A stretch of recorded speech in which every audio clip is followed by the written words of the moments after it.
We're live across Spoon 107.5 FM.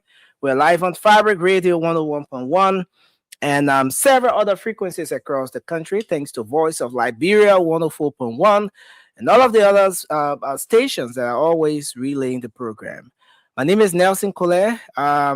Spoon Talk is live online. We are live on Fabric TV on Facebook, Super TV on Facebook, and Spoon TV on Facebook. You can also find us on YouTube, and our YouTube handle is Spoon Talk Live. So thanks for joining us tonight. We're going to go to the phone lines, take your calls as we always do on the first segment of the program. Let's hear what your thoughts are. What is it you want to talk about? Health, education, just anything that's of concern to you.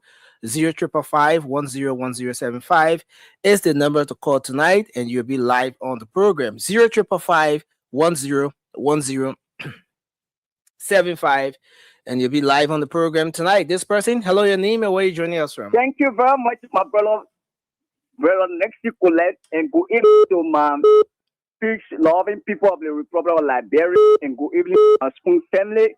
The name remains constant, Afonso A.S. Kamara, this beautiful Tuesday evening. Let's hear you, Afonso. What's on your mind quickly? What actually on my mind or as a training issue is this unconstitutional removal or expulsion of Yeke Koruba.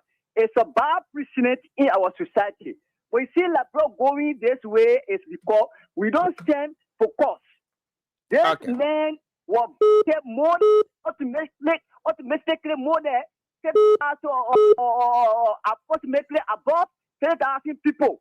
Then according to because it's all confirmed, it's not confirmed. According to President Joseph Boakai, 50% fortunately can remove or certain lawmakers that will decide by the people of the district number 10. It's a bad precedent. Thank you very much for your info, for your contribution, Afonso. Hello, let's hear you. Hello, can you hear me? So this person, hello. Good evening, Nexi. Good evening, it's good to have you. Let's hear you. What's on your mind? This is Oscar Zigwe calling for So Sangople into the country. Yeah, let's hear you. Hello. What's on your mind? Let's see what our man have to do with our Boakai role leading from Senate College to Yikefa. Next thing will not have a company in the country that taking the resources of the country, generating more than 30 to 50 million a year, and the role leading to that company is not preferable to the citizens. And we will not have three districts in one way compared to plan. We could have three districts, there is no role for citizens to travel. Okay. So next thing we want to take this time to call upon the government. You know, the president told all that his priority is rule. But the role from BAM to Campley is not acceptable to citizens. So we are calling on the president and recently announced that to see reason to finish our appointment to give access to our people. Thank you very much. Let's hold you there. This person, hello. Good evening. Yeah, go ahead quickly. Let's hear you. Yeah, Daniwali pays from 540. Daniwali, go ahead. Let's hear you. What's on your mind? Yeah, what on my mind is about the removal of Yeke Koruba. Yeah, you know, they have removed Yeke Koruba, and all is not over yet. They have removed Yeke Koruba. That one aspect of the case there. Then we now going out to look for some of those the cause of that problem. We're not going to lead them to just go for free as that. Those who the cause of the problem, we have to punish them also. All right, thank you. Thank you for your input. Hello, your name and where you calling from? Yeah, go ahead. Hello. Yeah, go ahead. You're live. Let's hear you. Hello, I can hear you. Hello, no, sorry, you have to change your location. Hello. Yeah, hello? Yeah, hello, you're live. Let's hear you quickly. Yeah, well, I'm Eric D. near the incoming lawmaker district number 6, Montreal County to be precise. Let's hear you. What's on your mind? What was on my mind today is I had two issues that on my mind. Yeah, go ahead. The first one, now, the 49 senator that took Yeke Koruba on the hub Most of these guys are standing up now that, you know, they were not in the know. People falsify, you know, their senators. On our falsification, it's a crime. You know, it's a crime. Let's say, for instance, Samuel Jara. Samuel Jara is on record. He's saying that he don't know how his senator went on that paper. How, you know, so is that happening? Let Samuel Jara come to town and let him push a kid. All those that falsify his senator to bring them to court. All right, thank you for your input. All right. Hello, your name and where you call from? Let's hear you. So keep your calls coming to 0555-101075. And you'll be live on the program here tonight. 0555-101075. Hello. Good evening. Yeah, good evening. You're live. Hello? Your name and where you call from? Thank you for picking my name is Governor, member of Unity Party Intellectual Bureau. What's on your mind? Let's hear you. Plenty this evening. Let's hear you. So, Nancy, I want to appreciate the government of the day, which is Joseph Nima Boakai government. Oh, I hear good news today talking about printing money. So let me tell you how, let them call with the people to print the money because we know no money is in town. To be very honest, town is hard. It's someone will not continue because we know two costs. Where it come from? People that were there before, all of us is 8 billion were printed by we are government. Where those money go? Where it go? We can't find it. The money is kept on the market. So I appreciate the government. If that money has been printed, so another thing there will be no any opposition to the now because the way is going on. I just come from my hometown, local candidate, the road, the quota almost reached to Zozo. Thank you. That road business, but at least if the money is like when people get salary, like we the people will get their own money. So nobody will compete. There will be no opposition. So the United, if two United Party we rule the country for 100 years. How about what United Party? If we can do the same, can we do that? We get in good leadership, and I hope the president is on a welfare path. So to develop the country, think Liberia, love Liberia, go Liberia. If you think about something, you love it. If you love something, then you obey it. So that's why President Boakai come there and say, I'm not thinking on a future like what future would be, but they bring me for something for me to deliver. Okay. I'm not my priority, not presidency. So President Boakai said, and that money, that's on the now billion will be printed by. Thank you very much for your input. Hello. Good evening. Hello. Yeah, go ahead. Yeah, you're live. Let's hear you. This is Boakai, the concerned Liberian for justice. I have two issues. One I have to do with the president referring to Liberian as doors. I don't know why the president would make such a statement. And people are trying to say, that's a figurative language down there. No. The president said those are the people that are critics on the government. And they are the doors on the road. And you don't have to waste your time on them. So for the president to reach to that level of calling a citizen doors, that just speaks to the fact that the president is kind of a frustrated over his dismal performance. And nobody is responsible for his dismal performance. This is why when he took what the president said, but told that win as a party. And then what you need to do is to reconcile the country and move on with development. But he felt that he could do it alone. He felt that a minister could run the country. But because of the way in which the country is running, the way in which he expects to see things not going that way, and he decided to vent his anger on the Liberian people. Then that's what had to do with the printing of this money. The government management team or the government needs to tell the Liberian people how much data we have on the market right now before you want to print additional 79 billion and dump a year. And that's what I'm talking about. We don't have the money. When the money comes, we'll get. When the money comes, how do you get money? When money is done this market, not knowing the one that you have here now. You know what happened to the U.S., right? You call yourself intellectual. You should intellectualize the issue properly. Not to come and be partisan. No. That is right to be so the government tell us why they're printing that money, what the reason of printing that huge money, because the very money that George we have printed, the balance one was brought into this country by the Boakai government 2024. Why are they printing additional 79 billion Liberian dollars, not US dollar, Liberian dollars? So thank you, Colin. Thank you very much for your input. Thanks a lot for your input tonight. I see the CEO has joined us. CEO, good evening to you.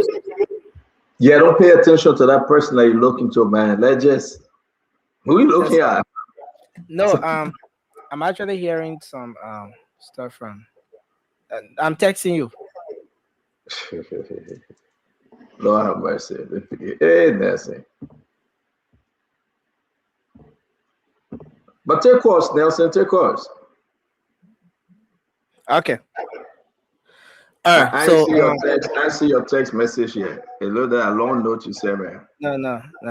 So yes, 05551 Who's there with you? Somebody there? No, nobody's here. Okay, just go ahead. I will hold it down. Go ahead. Yeah, let me quickly. Yeah, go ahead. Go pick it up. All right, Dr. Richardson, in the back, you can come on. A great day, great show. We will be preparing ourselves to have some great time tonight, wherever you are. Welcome to Spoon Talk. It's going to be a beautiful day, a beautiful show. Dr. Richardson, you're on, though. I hope Yeah, I'm here. What do you want to talk about? What are you cooking today? No, I ain't cooking today. It's you cooked today? No, Dr. Richardson, I'm not eating yet either. Oh, sorrow. Yeah, seriously. How you doing today? I'm doing well. I worked earlier. I was doing therapy earlier. The theme of my group therapy today was regrettable moments. So I had my group members. Yeah, I'm not asking about your group therapy, Dad. I was just I saying. won't tell you. I won't tell you. That's my word. But I was just saying, I won't go there. I just ask how you doing. Don't take us back in classroom thing, mama. Yeah. You can be making me scared because it means that I will fail your class. I'm not the person to go into classroom. No, but again. Imagine sitting in a group and talking about regrettable moments. That Richard saying, leave me with group therapy business. Right? They put I need group therapy, they don't want to call it hot dog. So leave me alone with group therapy business. Yeah, you can't lecture us. The librarian people here, you want to lecture about group therapy. And group therapy, who tell you say librarian men in group therapy? I'll pick you. I always tell you about this thing out of mental health, get it put food, get it something to eat, let it drink the late part one to be fine. So how do you explain the rich people in the United States and people who have now you're talking about group therapy. But again, we want to say to all of you, welcome. Dr. Richardson, welcome though. It's going to be a very unique show today. We got a lot to cover up today. We want to say, yes, it will be a unique show. But yeah, you left early yesterday. We were thinking, but where is Dr. Richardson? Why she left so early yesterday? I think the conversation was getting interesting, and you ran off. I believe that you ran away. I texted you and told you my grandson was visiting me, and the beauty of being a grandmom is you can drop them off back to the parents. You know, that's the difference. Yeah, that's how it is. But usually, I don't take them back to the parents. I keep them. Yeah, I mean, yeah, I keep my grandson. I don't take him back. I fight when the parents come to pick him up. I said no. Yeah. I mean, he was here until Friday. Yeah. My grandson can never leave. Once he leaves school, he can never leave my side. He will continue with me. I know. It's hard. I mean, Abraham says Milan is like the boy that he never had. So it's just difficult. Yeah. That's how it is, you know. That's how it is. You cannot for any reason take them back. Mm-hmm. And even if the parent come, I tell the parents to leave. so that's why I had to get off early because I beat on my nephew. I tell him, said, no, you can't treat my grandson like that. I had to work early today, so I had to take him back. So because nobody's here to watch him, so that's probably why. But welcome to everybody. We get a lot. We get a lot of listen. Some of them $1 President Boakai want to print new money. They owe money. Where they owe money at? But I just saw $1 billion like $1. Can you imagine that? Again, like we said, things is just not adding up, right? We're discussing $79 billion. We got a lot to discuss today.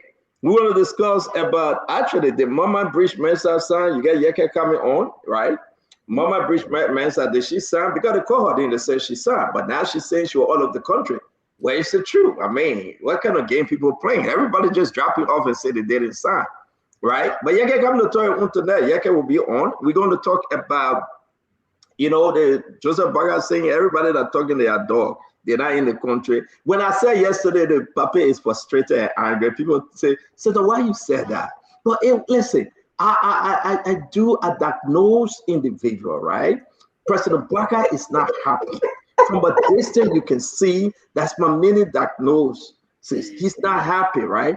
I believe within myself, he got to just do the right thing. He will be happy.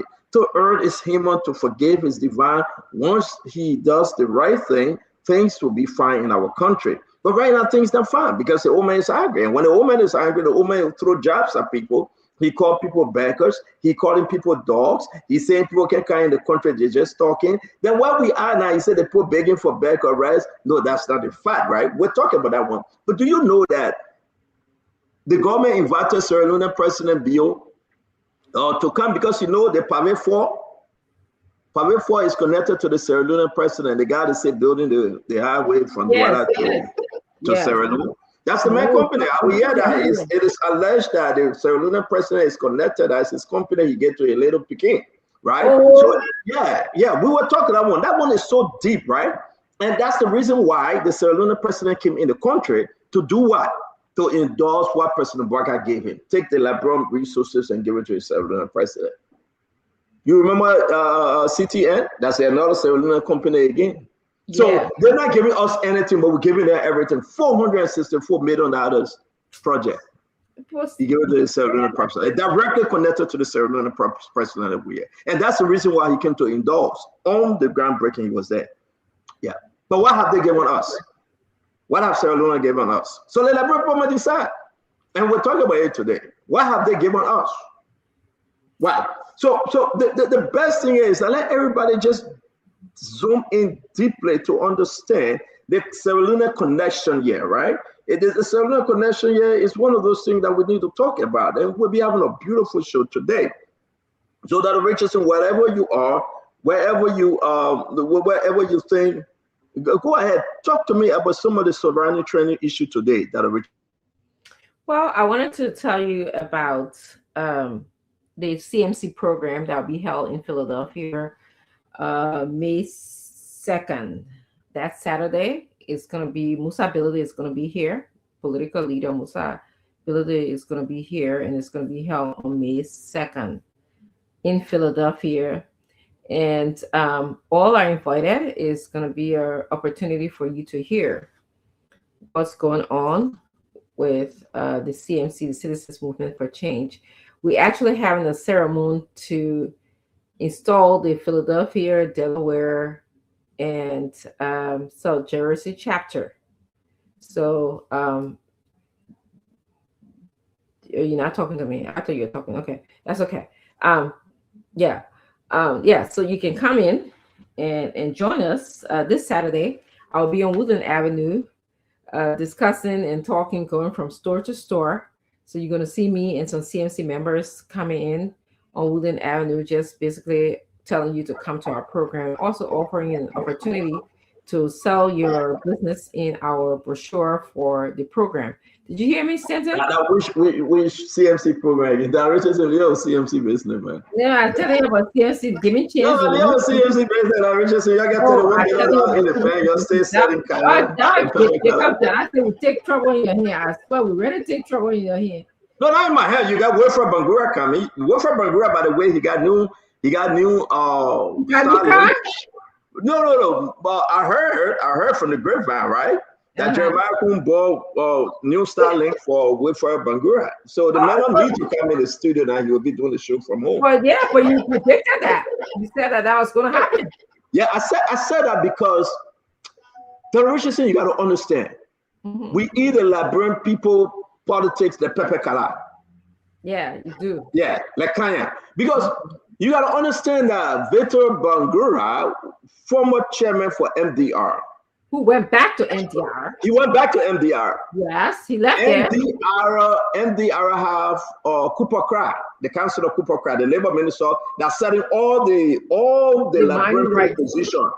All the Liberian people position, he's selling them to foreigner, right? He making like 7,000 for one sale. That's what they are saying. These are allegations. He went. Who represented him again? Huh? Yeah, who he a party on the show again? No. We're from Bangura. The Bangura political chairman. You know that. And how about Jeremiah Kuhn? Who is Jeremiah? Jeremiah Kuhn is part of Unity Party. He's not part of MDR. Oh, he not? Oh, okay. But you know, you got to understand this thing.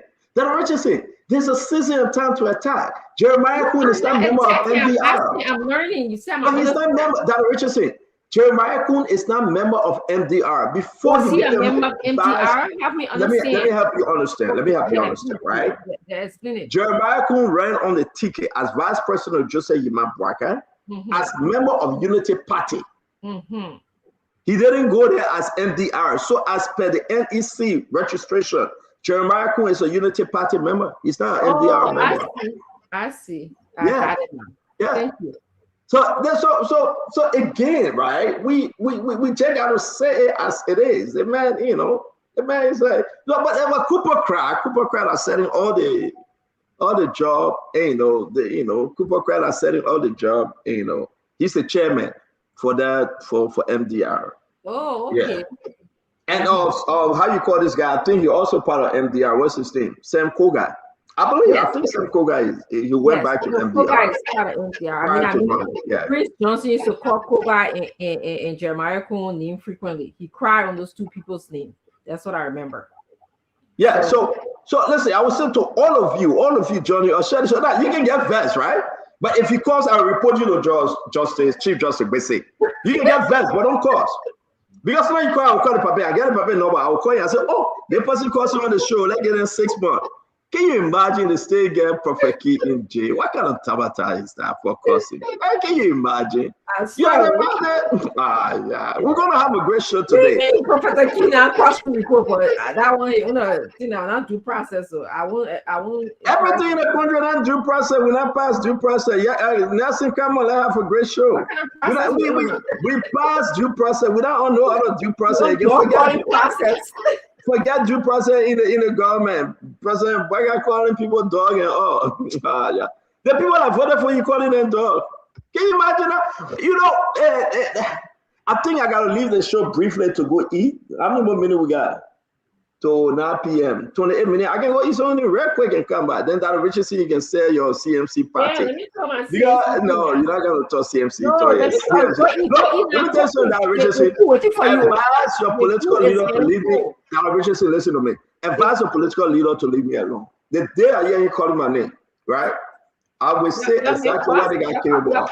You know how we used to do that, bro, was what? The pinky?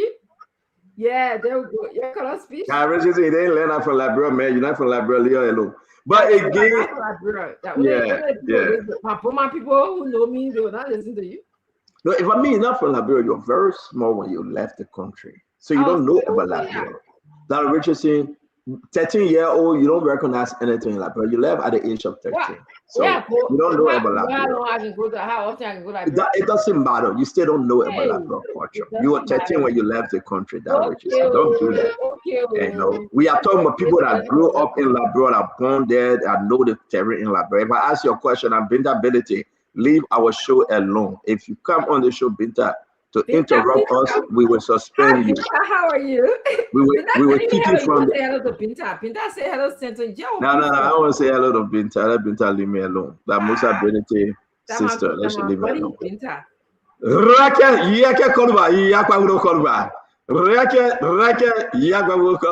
The fearless hero, the fearless general. 4 bands rule change. Yeah. Trouble. But good trouble. Good trouble, Dr. Richardson. Good trouble. Not bad trouble. Yes. Good trouble. Yes. John Lewis said, yes, it's good trouble. Yes. That's what we need to talk about. When you get Mama Bridge coming in the country and she doesn't know when she signed the paper, then we're in problem.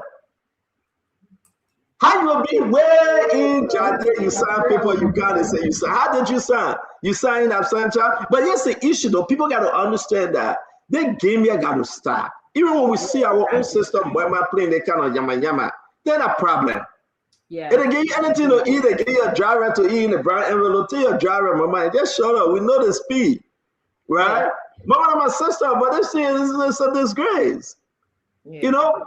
But we're going to talk about whether or not, you know, and thank God to have Yeke here.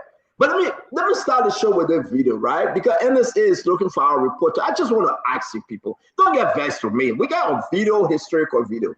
Do we still have the Guineans at the border?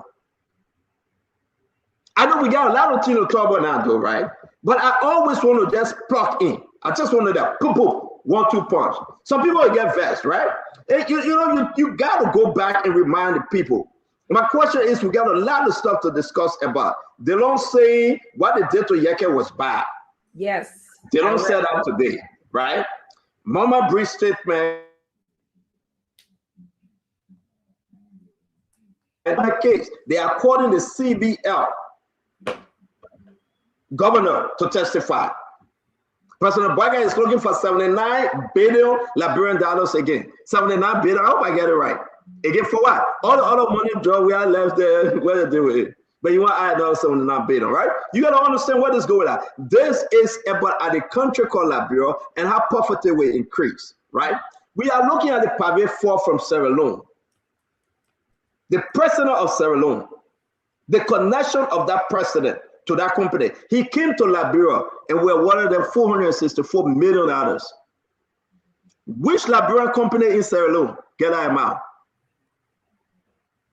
CTN from Sierra Leone. We awarded them 25 years concession. Show me one Liberian company in Sierra Leone that the Sierra Leone people are giving us. But we understand it's because of the precedent relationship. The government of Liberia between $30 to $40 million, they are giving the private for guy free money. But the Liberian people must hear this. 464 million United States dollars. We are giving it to the president of Sierra Leone and his children. The guy from private for that the president began. And that's the reason why our government turned their back on the Liberian owned company and giving that money to the Sierra Leone.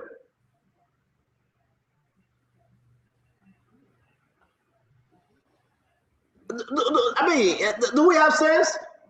No. 354 million. If you add everything, the yama, it comes to 400 and something. The men left from Sierra Leone. Hey, Yeke, what's going on with us? You got so many construction companies in Liberia that can build road. All the road they got on build is dirty, is rotten, is cricket.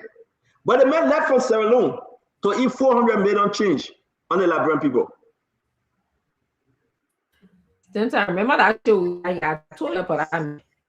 CTN, Aminata, left from Sierra Leone to get a lifetime contract that nothing they will do with your cargo when they reach there. They just scan it and they charge you $500. Where that money going?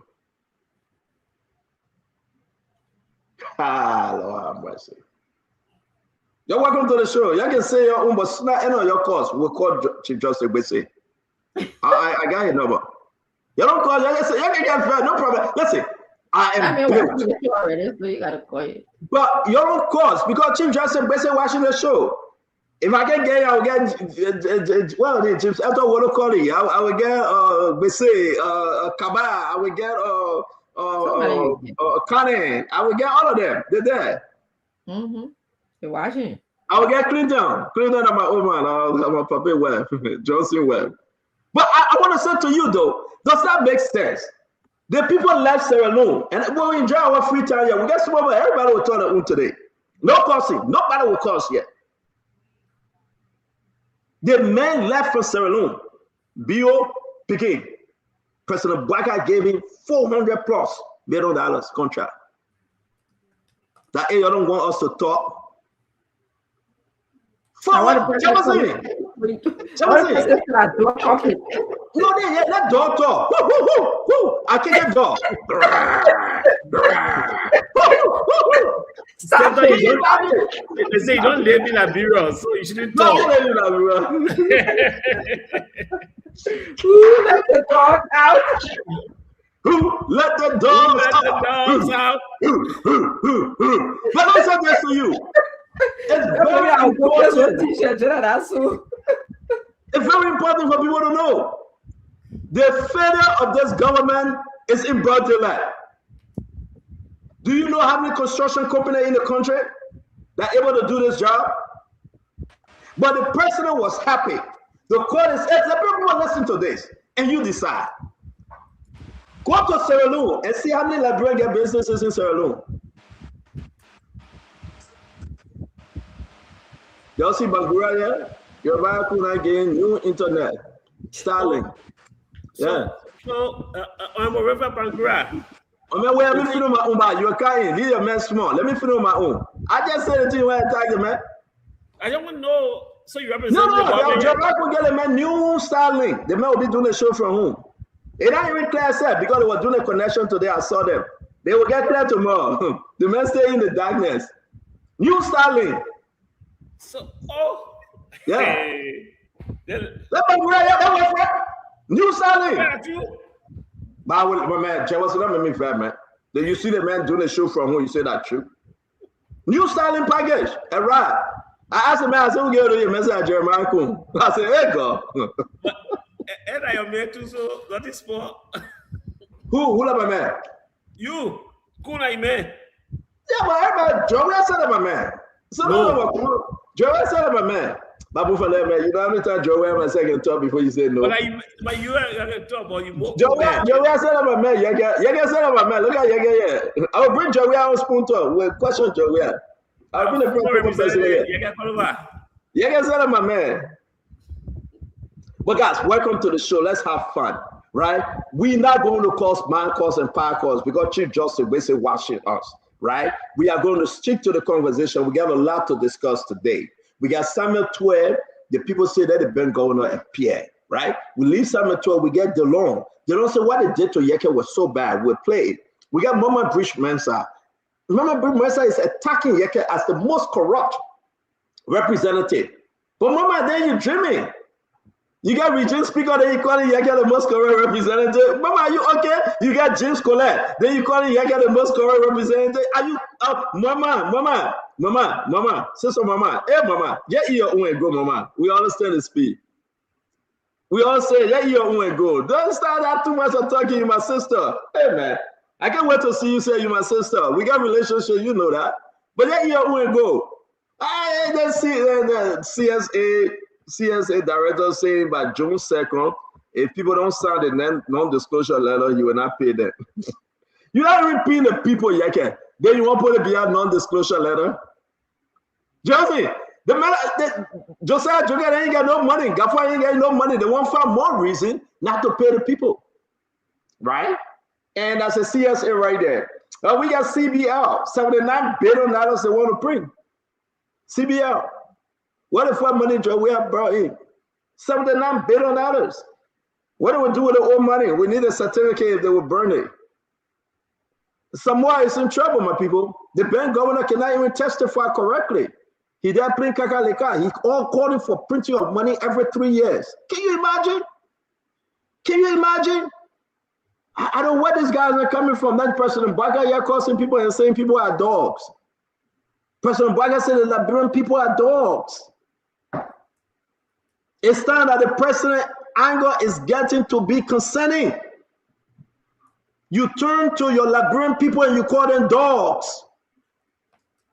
Hey man, hey African leader. And the other guy say you want more seats, 16. From 73 to 89 district, you will add there. The 73 you get in Pine, they're being more corrupt than anything, then you add in more. I mean, just imagine, right? We just want to say to all of you, share the show. It's going to be a wonderful program today, but most of all, President Boakai calling people dogs. He said that Liberian people are dogs. What kind of dog are you? Are you Keke? Are you German Shepherd? Are you bulldog? Ooh, I laugh to death. Are you golden retriever? Are you dog in Raleigh market? What kind of dog are you? Yeah, but we say we dog. We're not in the country. What kind of dog are you? Yeah, Who's a color dog? Oh yeah, I know. I run one. Can you imagine the president coming as if we were dog? But let's start the show. We got 15 minutes to 9 p.m. I want to welcome you, Dr. Richardson. It's always good to have you. Your Honorable Yeke, Honorable Representative Yeke Wakoluba, it's good to see you. My brother Jay Jefferson Chelsea, Johnny Just Come, JJC, as always. Thank you for joining us. Wilfred Bandura. Wilfred, it's good to see you, my friend. Representing MDR, we have Jefferson Chelsea representing CDC, Dr. Richardson representing CMC, Yeke Koluba is here representing Yeke Koluba and Independent, and the entire opposition party, because I think he done with Joseph Boakai. So for me, I represent the Liberian people, right? I got no party affiliation. I want to say to all of you, it's good to have you. The rest of the guys will be joining us. 1, 2, may the Lord watch between me and you while we ask him one for another. Amen. May God guide our tongue. What we say, it should have impact in the life of the Liberian people. What we do, we should do it for the Liberian people. May God bless this program each and every evening for somebody out there to be blessed. May God keep you. May God guide you. May God protect you. Everything you do. I want to say right now, the Lord is guiding your step. Keep on pushing. Don't give up. Liberia too will be better. One day, we will make Liberia great again. That Richardson, what's on your mind? Yeah, first I'm going to talk about two things. The CMC is going to be having an induction ceremony in Philadelphia. We will be inducting a new chapter. Philadelphia, South Jersey, and Delaware will be inducted on March 2nd. So all of you are welcome to come. I will be there. The political leader of the CMC, Musa Hassan Pilote, will also be there. It's going to be in Woodland Avenue. The second thing I was going to talk about, I did hear the president call. He talked about Liberians in the diaspora, that people should not listen to the callings of changes in the governance structure in Liberia. And he kind of, used, I don't know if it was a parable or whatever, that if a dog is barking and you're going somewhere, you shouldn't stop to throw rocks on the dog. The original parable or the original comment was made by Winston Churchill. But, it saddens me that the president would say such a thing. I think as a president that he would be measured in the way that he speaks to Liberians. Liberians don't take too lightly when you kind of use Liberians and dogs in the same sentence. We don't take that too lightly. We're not, the way we understand that as a collectivist culture is just not good. Liberians in the diaspora have remitted so much to Liberia as a whole. A lot of Liberians in the diaspora, they own most of the Airbnb. They're in partnership with other people. They are doing so much. There's about $4 million they remit as of 2025 to Liberia. So the president also just opened the office of the diaspora. So we will get into the conversation that Rich is saying. We're just talking about the topic on your mind for tonight. Okay. I'm sorry, I was going to my speech about dog calling, but it's okay. You the moderator. Do you have any other thing on your mind as part of the topic for tonight? No, I just was going to talk about that, but. So you're interested in the dog topic? I'm interested in all topics. I want to welcome Liberians to the show. I'm interested in all topics, Stanton. I'm transitioning. Of course, I had a full day of work that you and I talked about early. So I'm transitioning to the show. I want to welcome all of you Liberians to the show. Thank you for allowing us to be able to opine on different issues in our country. You come here and you listen to us 2-3 hours. I gotta say kudos to all Liberians who are listening to us by radio or by social media. So thank you. Stanton, I'm interested in all topics, and I will go with whatever. Yeah, thank you very much, Dr. Richardson. It's good seeing you. The Honorable Yeke Koluba. Welcome, sir. Thank you, Stanton. let me say good evening to the panelists. And it is good being on your show tonight. So my intro will be, I've been trying to avoid Mema, Honorable Mema Breeze, but she has just bounced the ball. So the rule have changed. I'll be responding to her on Sunday because the way I want to respond to her, I will not be able to respond to her that way on your show. I want to respect your show. And the next thing is, Sebu Kanen had a press conference, the district number 2 representative. I'll be telling the Lebron people on Sunday why he had a press conference and who told him to have this press conference. Because I'm aware who told him, and he felt insulted by the pricing. So maybe we can discuss that on your show too, so that Lebron people can know why. And Sebu Kanen is District 7 representative, correct? District number 2, okay. Emmanuel Dan is District 7. You're right. District number 2. Lebron can know why he had a press conference and what brought about the press conference, why he responded the way he responded, so the Lebron can know. But when it comes to Mema, Mema have bounced the ball, so the rule have changed. My wife have been talking to me not to respond to Mema, but Mema have gone overboard. So I will respond to her on Sunday, the way I can respond to her. The next time, she will never take the path she's taking. So she bounced the ball, the rule changed. So don't bounce the ball. If you bounce the ball, the rule will change. Jefferson, let's hear you, my friend. What's on your mind? What's your topic for today? Thank you, Stanton, and good evening to all the panelists. Wilfred, welcome. Well, Stanton, I'm just a bit afraid that Boakai and Jeremiah Kun are pushing this country to the brink of chaos. The exact things that took us to 1990 are the exact thing Boakai, Jeremiah Kun, and a gang of thieves are doing to push this country to war. And I think this is terrible for our nation. We are not ready to go back to the dark days. If Boakai and Kun cannot run this country, they need to step aside. There's no law on the book that this administration has not broken. Every law. No, what's on your mind? What's that's what on my mind. The lawlessness of this government, the disrespect for the rule of law, the way they flaunt our laws and disrespect the citizen. It's something scary for me. We saw how Liberia went to war, the reason why we went to war.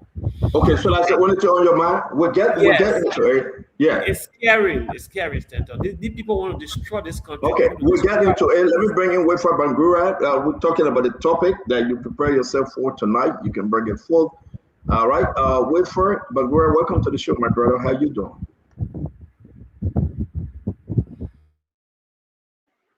You got to unmute yourself, Wilfred.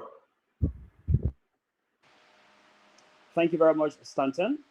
I'm honored to be back on Spoon Talk tonight. I'd like to say greetings to my fellow panelists. What's on my mind tonight is about the need to build a more robust and vigilant civil society. I speak this way because oftentimes during broad daylight, in places such as red light and waterside, people stand by while rogues and thieves attack other citizens. Sometimes these gangs are not many in number. Some of them are around 2 or 3 or 4. They will jump on somebody. They will steal the cell phones and the laptops and the bags. And the rest of the people will just be there watching. And they will say, we don't want to put our mouth in this, because when we try it, you guys are going to harm us. They're going to hurt us. The civil society is weak. There is a need for us to build a more vigilant civil society. This sense of neighborliness, we have to encourage that. Crimes cannot be committed in broad daylight, while citizens who are supposed to protect each other will choose to stand aside and watch thieves destroy the lives and properties of other people. So this is it's weighing heavily on my mind. I want to bring that out. I think we can do better. We can descend on these criminals, and very soon they will be so afraid to harm people or rob people during broad daylight.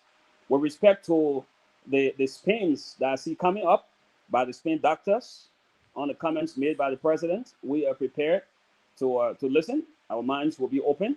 At the same time, we will be looking forward to deconstructing some of the spins and the myths, and to be able to explain to the Liberian people exactly that this president, who is an elderly statesman and who loves his country so much, will never look at any Liberian citizen and refer to them as dogs. So it's unfortunate that anybody will ever even want to conceive of that the president is capable of referring to anybody in such a diminutive manner. But anyway, when the show starts, we will bring. Yes, thank you very much. We'll get there. Yes, sir. It's good to have you. It's good to see you.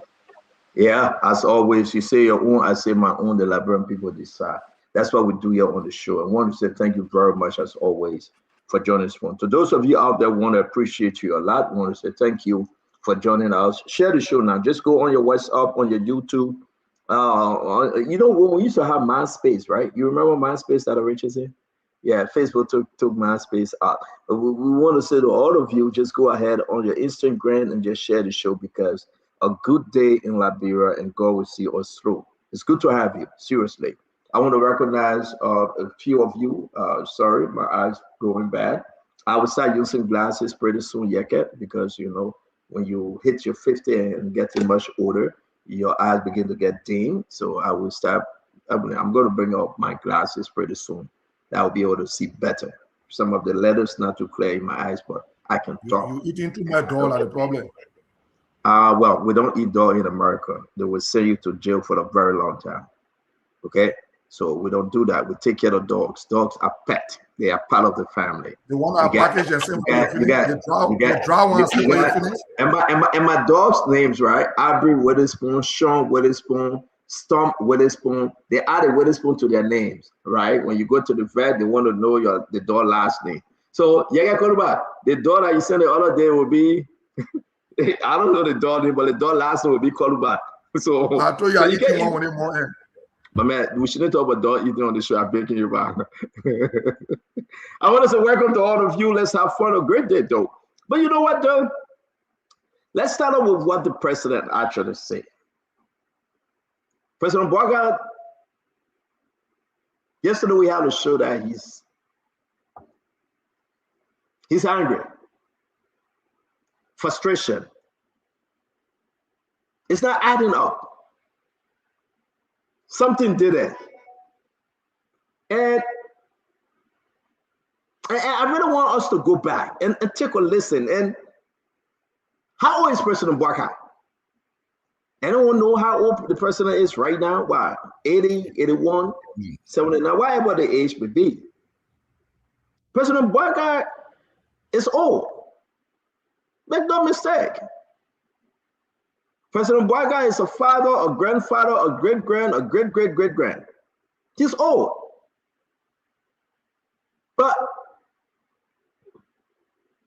it should come with wisdom. Seriously. It's about time we say, but the age of Methuselah had nothing to do with the wisdom of Solomon. So when the president speaks, what he says should have weight.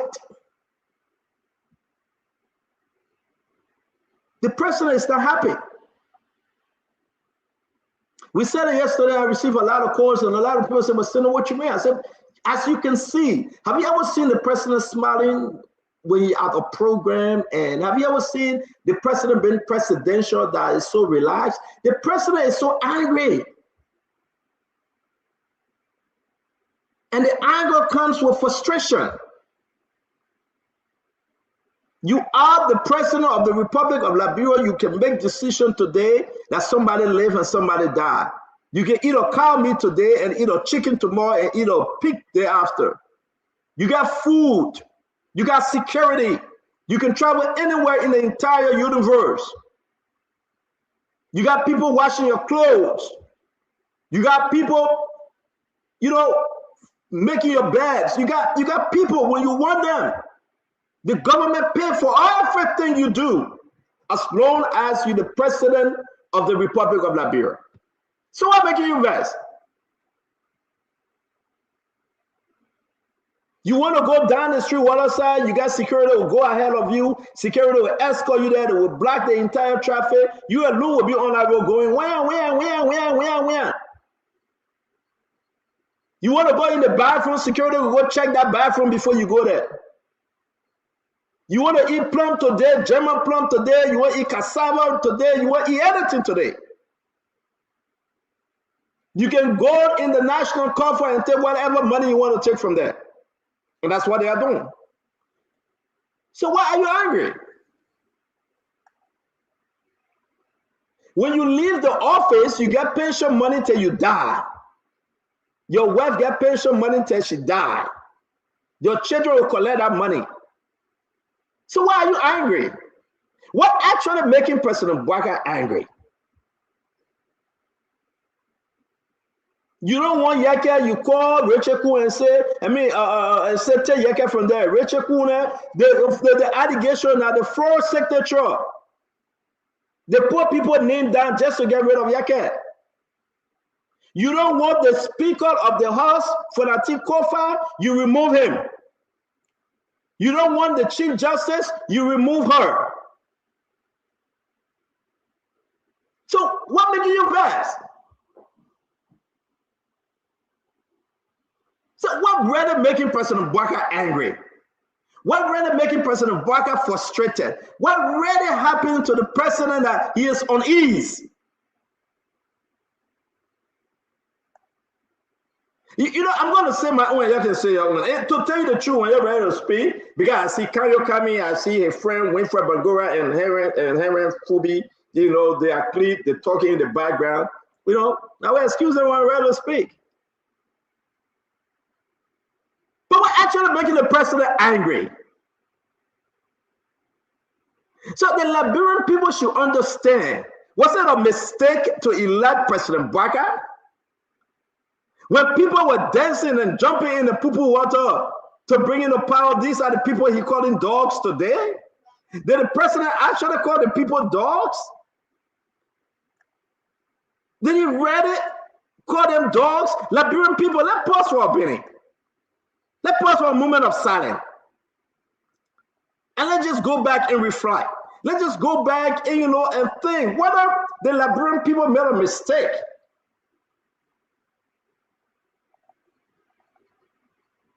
I mean, dog. So am I a KK dog or I'm a German Shepherd dog? Who are you? What kind of dog you are? Is that the dog that said, no? No, that cat. Is that the dog that said, Rrr? No? What kind of dog are you? The president of the Republic of Liberia calling his people dog. But when these people were walking in poo-poo, as you can see, when these people were walking and putting everything on high, he didn't call them dogs. When these people were in the people water, as you can see, he didn't call them dogs. What have they done to President Boakai that today, with all the power, President Boakai calling them dogs? Somebody will come and say that metaphor, that simile, that analog, that digital. Don't leave her alone. You leave her alone. As a man speaketh, so is he. It's written in the good book, the Bible. As the man thinketh, so is he. You will come and say that metaphor and analog. Think what we get Winston Churchill, Emmanuel George here. He will tell where I'm thinking from. Yeah, can you imagine, Yeke? You look at some people and say, you know what? Your leader in America there, they're not coming back home. But these are the people that supported you. These are the people that was in the vineyard. These are the people that put everything on the line that make you president today. What kind of madness is that? My fellow Liberians, don't go to bed tonight and you got to listen. The president owed the Liberian people an apology. The president needs to apologize for comments. How can you sit there and you call the people dogs and you say that parable? You Jesus Christ now? You Jesus Christ? Yeah, you swallow. So, listen, I got more to say on this, but I will give the other people the chance to speak. Let me play the dog comments. Let me play exactly what the president said. You can do all your tapping. If your course, my course, and Pi course here, we call Joseph Basin and we black you. You can say your own as we say our own, right? Let's play exactly what the president dog comment is. And all the people that know English 101, literature 102, they get degree in English writing, they will tell what I want mean. The message dog, then you say that metaphor. They may call it woman dog, you say that metaphor. Meta where? Meta till you say you get for. So let's play a video. We hear a lot of criticism from people, but don't mind them. They don't live here. We live here. We know what we want for our people. When you are walking a long distance and you have a lot of dogs barking at you, if you stop to throw a rock at each dog, you will not reach. Just move on. Move. So that's exactly the president called his people dogs. So don't listen to them. They don't live here. That's the reason why the president couldn't listen to the orator of the July 26th, right? When he said to them, Reverend Down say, don't suspend fire. The president said he's not listening to Reverend Down because he doesn't live in Liberia, right? He's one of the dogs. He's one of the religious dogs. So he didn't listen to the man. That's why he have not fired anyone. When people criticize the government, the president called them dogs because you don't live in Liberia. You are not a Liberian. Show me your birth certificate. That's what the president's saying. Were you born in Liberia? You cannot speak from a distance. You are not a Liberian. That's what the president's saying. And that's the reason why the president calling his people dogs. But we must remind the president, these dogs will live to see 2029. These dogs will come back to back and they will back continuously. You can have folks here trying to interpret what you said, but we will remind Mr. President that these dogs too have life and they will answer to the call. So I want to bring in the guys. I want to bring in everybody. We're going to start with the dogs issue, the dogs comment, folks. Please don't go contrary. Then we're going to come around again. You know, we got a lot to cover. Give me your best shot. We cannot come back for closing statement on each topic. We got like 11 topics to answer to today. We backing you. Dr. Richardson, the dogs video and the comment here. What say you? Okay, yeah. So yeah, I am Stanton. First of all, I want to, in addressing the dog story, I want to stick with the question you asked: is the president angry? Okay, because that relates to how he's speaking today to the Liberian people. And by the way, the president, based on my thoughts, is about 81 years old. And by the way, today is the day that I work with elderly Americans, older adults, we call them. I did therapy earlier on with them. The oldest person that I worked with today was 97. So one of the ways that we can tell in my field, in my business as a licensed psychologist in Pennsylvania, whether someone is angry or frustrated, given sometimes in therapy, a lot of people can face that in the state of denial. They can't tell you whether they're angry or not. And we don't have President Boakai here to ask me if he's angry or frustrated, or even if he was here, he'd probably say, I'm not. But we look at patterns in what they're saying to us. Patterns. The president have said a couple of things in the past couple of days that sort of would suggest to me, okay, that he's frustrated or bordering around frustration and anger. One, his comment, God is not making any new land. And he was saying that in relationship to breaking people's property in the country. Okay. That doesn't strike me as a comment that you make when people are becoming homeless. Then when he arrived and they asked him about Honorable Yeka Koloba, he said things, and I'm paraphrasing, things that never happened in this country before will happen. What did he mean by that? I'm just giving you an outline of the pattern that I'm seeing. And then Liberian people started to say allegedly that he's behind, allegedly, I'm using the word, that he's behind the removal of Fanati Kofa and Yeke. Okay, so we're looking at the anger of the Liberian people that is perhaps playing in the mind of the president that he's saying. And then today, he said that Liberians in the diaspora that donate almost $80-something million to Liberia. They are building Airbnb. They are partnering with Liberians in Liberia businesses. And he made a comment. We hear a lot of you criticizing us. And again, I'm paraphrasing. And you tell Liberians and other people around the world that they shouldn't mind all of the criticism. You are supposed to be a unifier. You are supposed to be the one that will unify Liberians, not the one that will tell other people not to listen to criticism, because you are supposed to be speaking about inclusion. We are supposed to be talking about tolerance in this world at this time. Liberians are supposed to be talking about tolerance. But we hear the president saying, don't listen to criticism. We should all be jelly, whatever happened in our country. So I want to end, Santa, I'm going to end by asking all Liberians, my age group, and above or slightly below, you have to get involved in what is going on in Liberia, because this is almost like our last time we are born children in other countries that the president is saying that they got no fish to fry in Liberia right now. That's what I heard him say.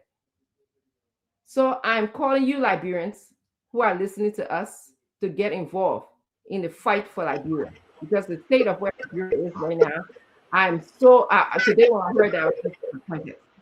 After all of the things that we do to our country. Thank you. Dr. Richardson, thank you very much. So guys, we will be 10 on this set, right?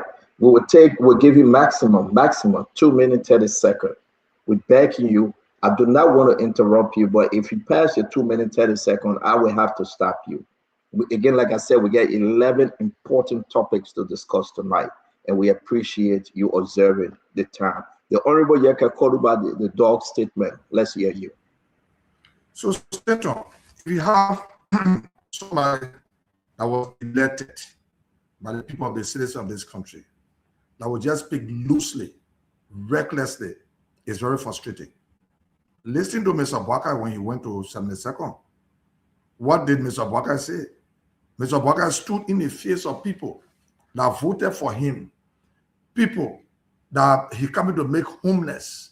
They didn't even follow the process to get the people out of that place. But Mr. Boakai stood in the face of the people. He said, God, I'm making you there. Is that how a president should speak? Somebody that you people call president, is that how he should speak? That is a loose speaking. That is speaking recklessly. I don't know for what reason. Instead of his angriness will not stop. Mr. Boakai will be angry until 2029 because the anger is coming from another place. Mr. Boakai gets some personal problem that if it is not solved, he will not stop being angry. He got some personal problem that he needs to solve. Mr. Boakai is very intolerant. Mr. Boakai is not somebody that can reconcile people. He's not a reconciler. So everything he say, you look at the point in the diaspora. Am I okay? You look at the point in the diaspora. Stanton used his platform to beg the people in the diaspora for money for you. You just talk to them loosely. Is that how people talk? Mr. Boakai have a serious personal problem that he need to solve. If that problem is not solved, Mr. Boakai will speak more than that. He will speak more than that because he's not tolerant. He's not a reconciler. He's not appreciative. He's not somebody that can pay back good when you do something for him. So his mind is always about himself. So, Mr. Boakai, look at the people of this country, calling them dogs. Any way you see it, and you say it, he called the people of this country dog. Is that how you call your citizen? Why you can use another way to say something? When you're going, when you see the dog there barking, dog will be barking and you don't. Is that how you refer to the people that walk in the pool water? Stanton, I got no regret voting for Mr. Boakai. But Mr. Boakai will have regret. Why some all voted for him and why he's treating the country and abusing and looting the trust of this country. When you talk, people say you don't like the way you talk to the old man. The old man like do you like the way the old man talk to the citizens of this country? Is that how a leader should speak? That's not how leaders should speak. You can't look at people that raise their money. You are almost in the grave. You are almost in the grave. People came and lifted you up through state-owned platform. The people spend their money on you to make you who you are. Look at some of the coat you are wearing, Mr. Boakai. The coat hand will cover your hand. The people that make you who you are today, you call them dog. I'm so proud of you. You just another old man with age would never be you. You don't have age because you don't have the wisdom. You don't have the manner and form in which to talk to people. Stanton. So I don't blame Mr. Boakai for calling a dog. Thank you, Yeka. Thanks for your comment on this, guys. Again, 2 minutes 30 seconds. I hope you observe the time. I'm going to bring in. You know what, Jeff? Let me hold you 1 minute. Let's switch this thing around. I know you came prior to, but I'd rather have to balance this thing out the best way we can. Let me bring in Kanyo. Councillor, welcome to the show. It's good to see you, Dr. Boakai, by the way. But Councillor, let's give you your 2 minutes 30 seconds, sir. Please. You can observe the time or I observe it because we got to make progress. Let's give it to you, Councillor. No problem, Stanton. I like the fact that you're bringing me in quick, so there will be an opportunity to try to cancel what I say. That's a classic move. But what I'm going to say here is that when I listen to the president, I listen to somebody who was resolute and decisive. And I can make a statement. If you walk into the bush and snake bite you, the next time you see worm, you'll be afraid. Am I referring to somebody that they are a snake? Or am I saying that the person is a worm? It's a similar way. The president said if you're walking around and there are a group of dogs barking, if you turn around and throw a stone at them, you won't get to the definition. Is he calling Liberian dogs? Was I calling whoever I was explaining that story to snakes? Absolutely not. I just see a deliberate effort here to try to paint the president's statement to be insultive to Liberians. And I think it's feeling very woefully. The president did not look angry to me in that particular deliberation. He did not look frustrated to me. He looked very resolute because it's clear that he wants the country to go in a particular way. And he will not be distracted. He's going to remain focused. He's going to make his perspective very clear.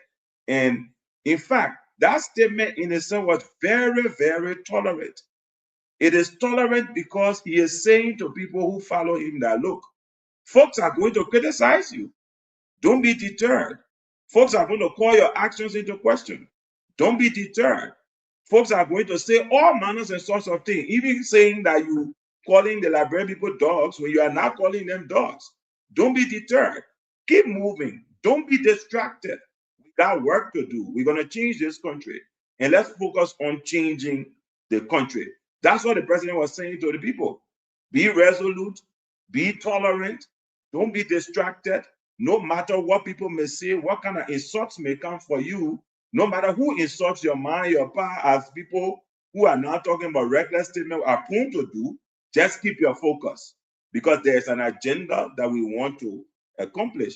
And I respect that from the president because as a leader, if you concern yourself with every criticism, then you'll be living on ELDC and you will not be able to focus on the work that you've been given. The president was brought for rescue. Stanton, you, Yeka, and others campaign for rescue. Let us not do things the same way. The president is doing it a different way. And because he's doing it a different way, people are naturally dissatisfied. Some people expected carte blanche to be treated in a particular way. They're not being treated that way because the president is doing it differently.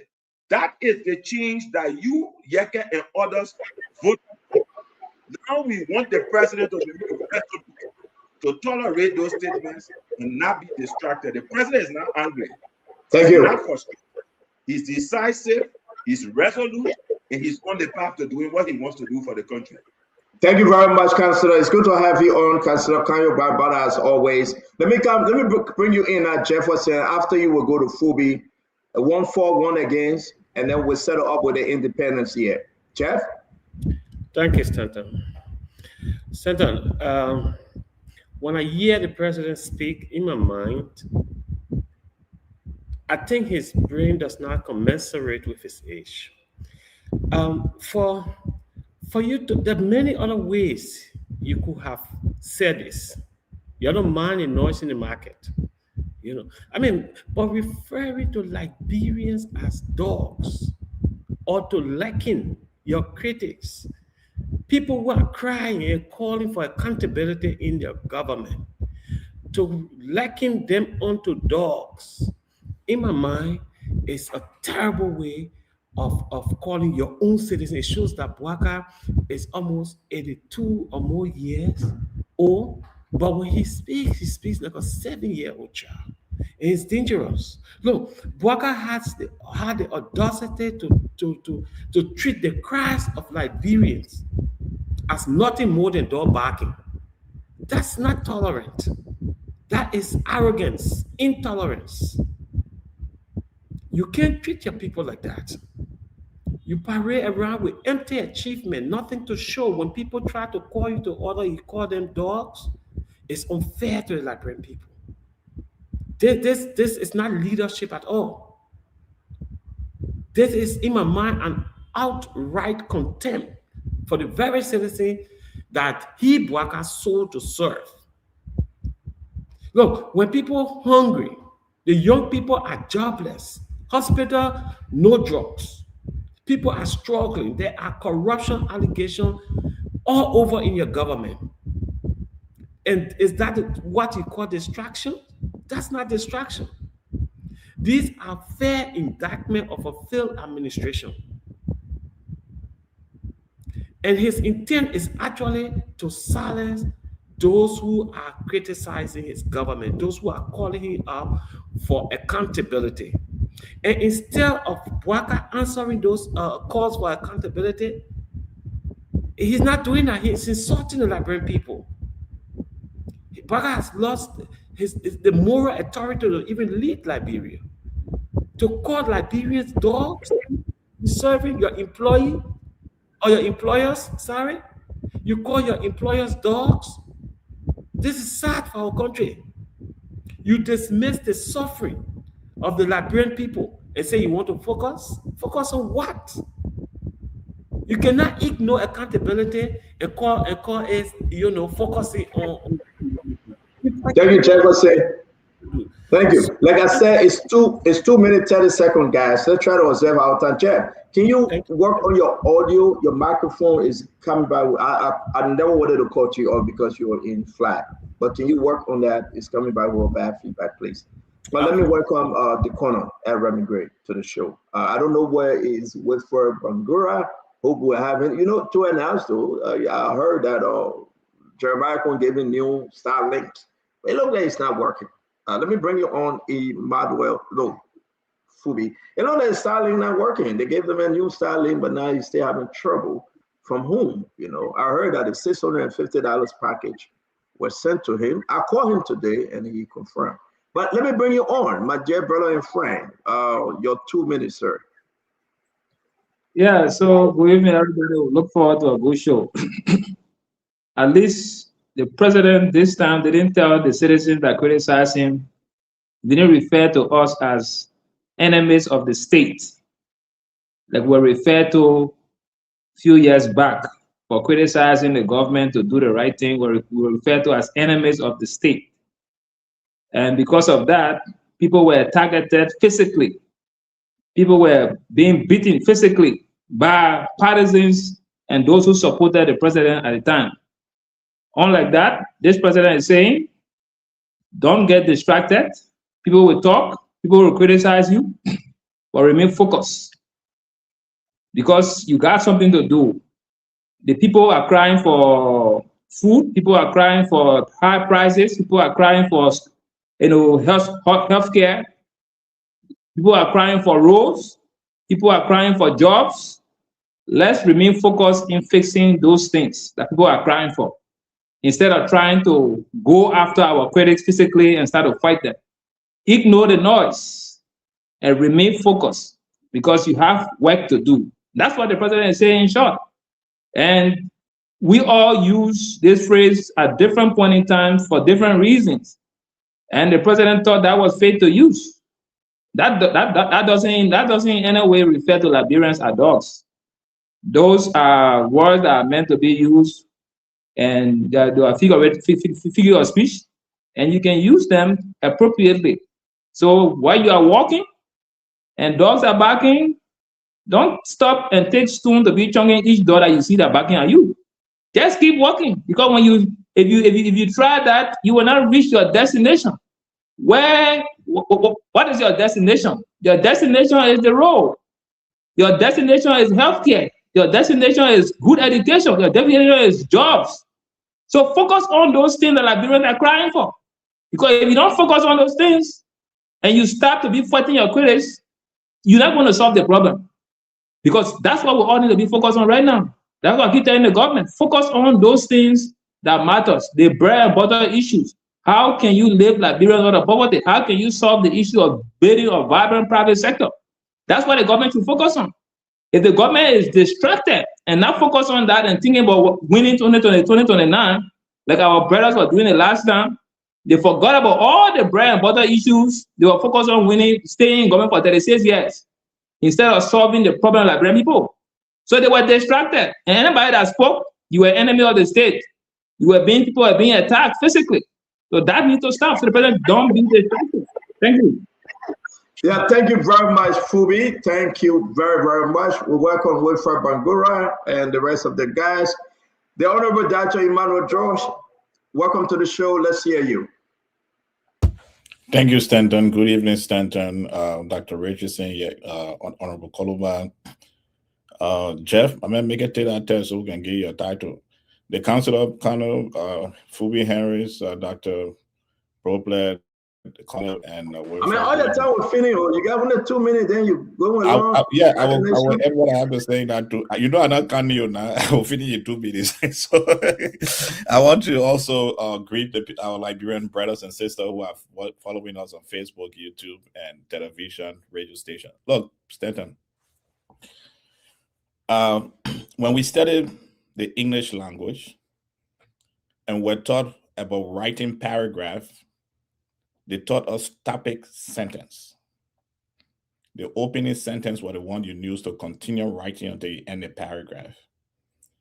So those who have select memory, let me help them on the show tonight. This is how the president started that sentence.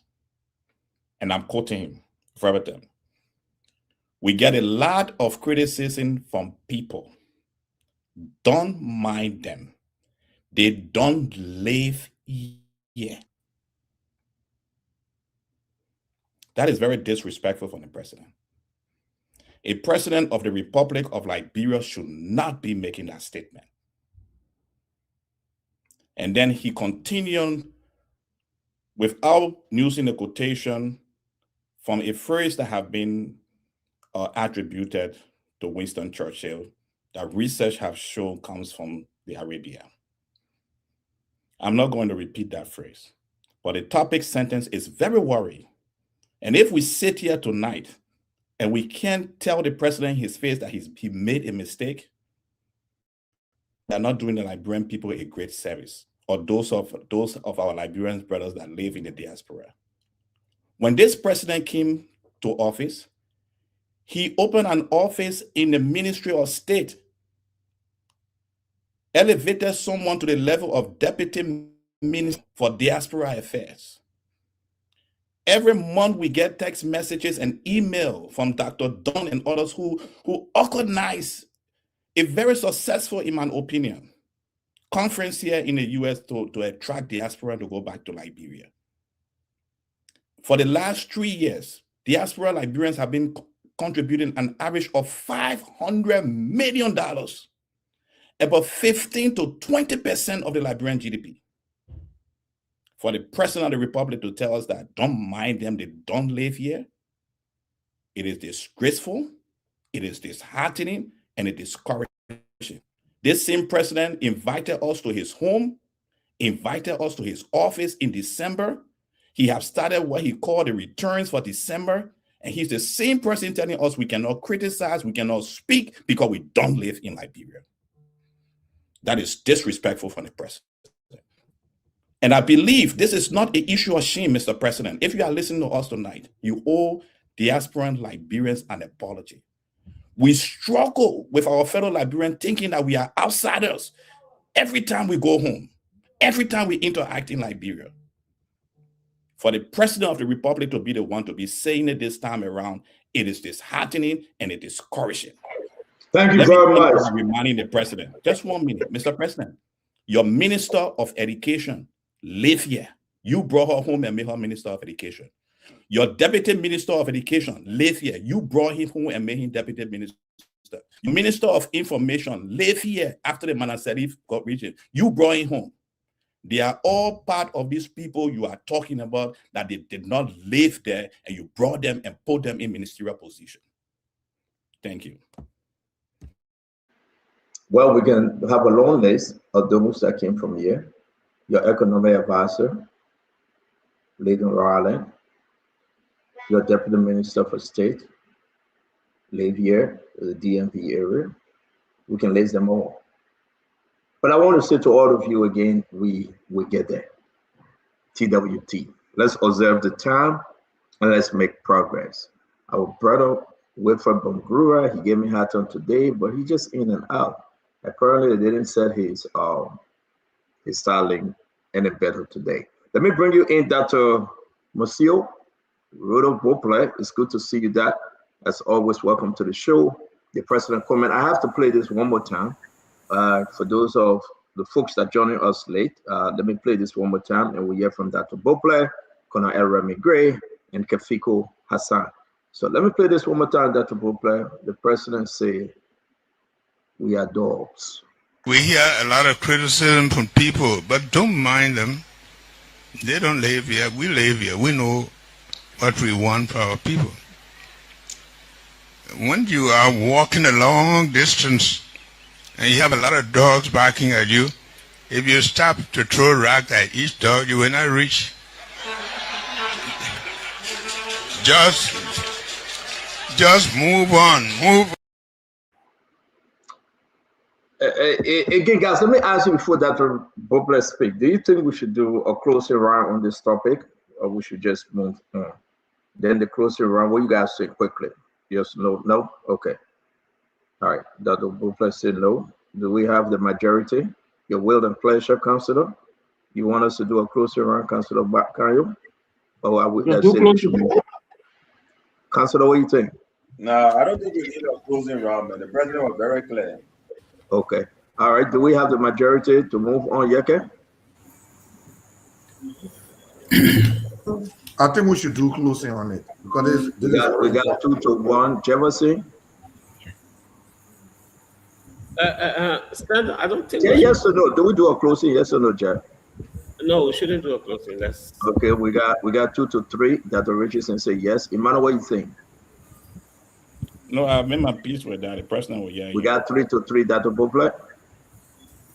No, I said, everybody's saying what they say. 4-3. Colonel Gray? I know you have not spoken yet. We should do another round. We got 5-3. Kev?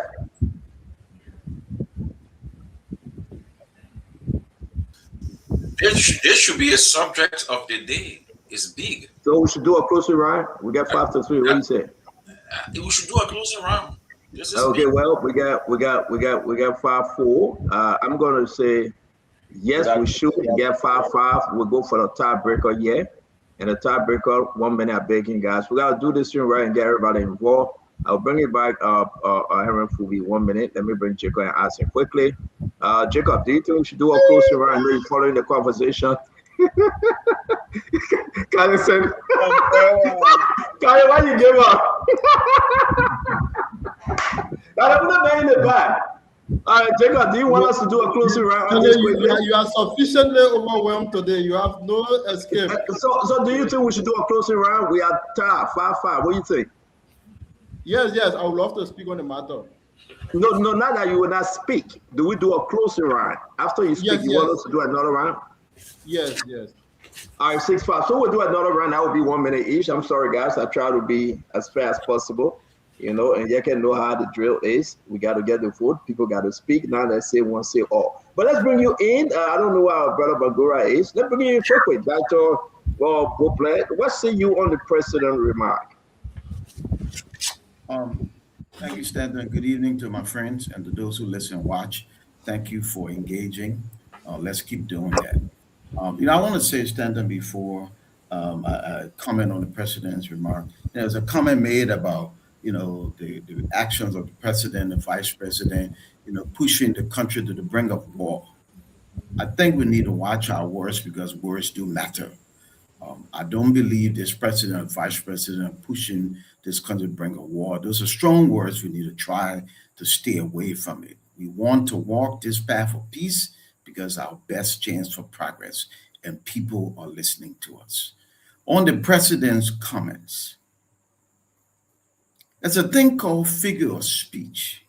And figure of speech is when you refer to something in a non-literal manner. He is the president of the republic. He's only president because he has people of Liberia. We live everywhere. Most of us live on ground now. Many of us live around the world. It makes no sense for the president to intentionally look at his own people and say they're dogs. What I heard the president say was, don't get distracted by what you're hearing.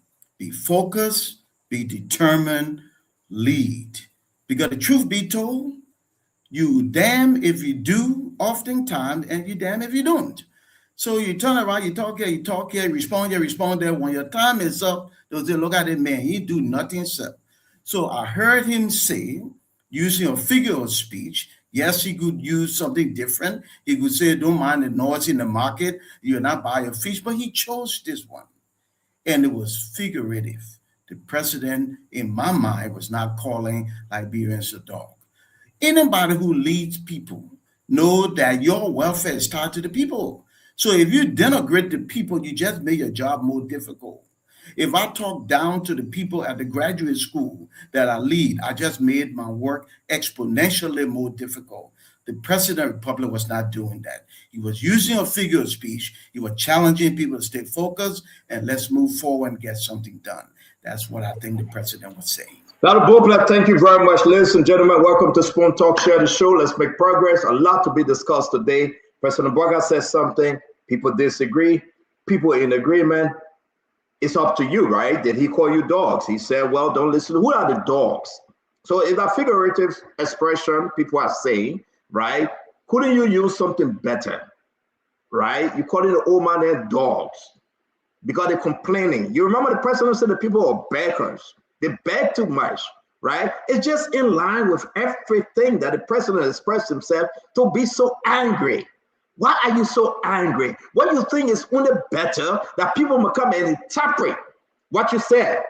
That the people are trying to find a figurative expression and a connotation and words and everything you say. Just to add, people say it's metaphoric. People say it's similarity. People say it's quotation mark and in and out. That's nonsense.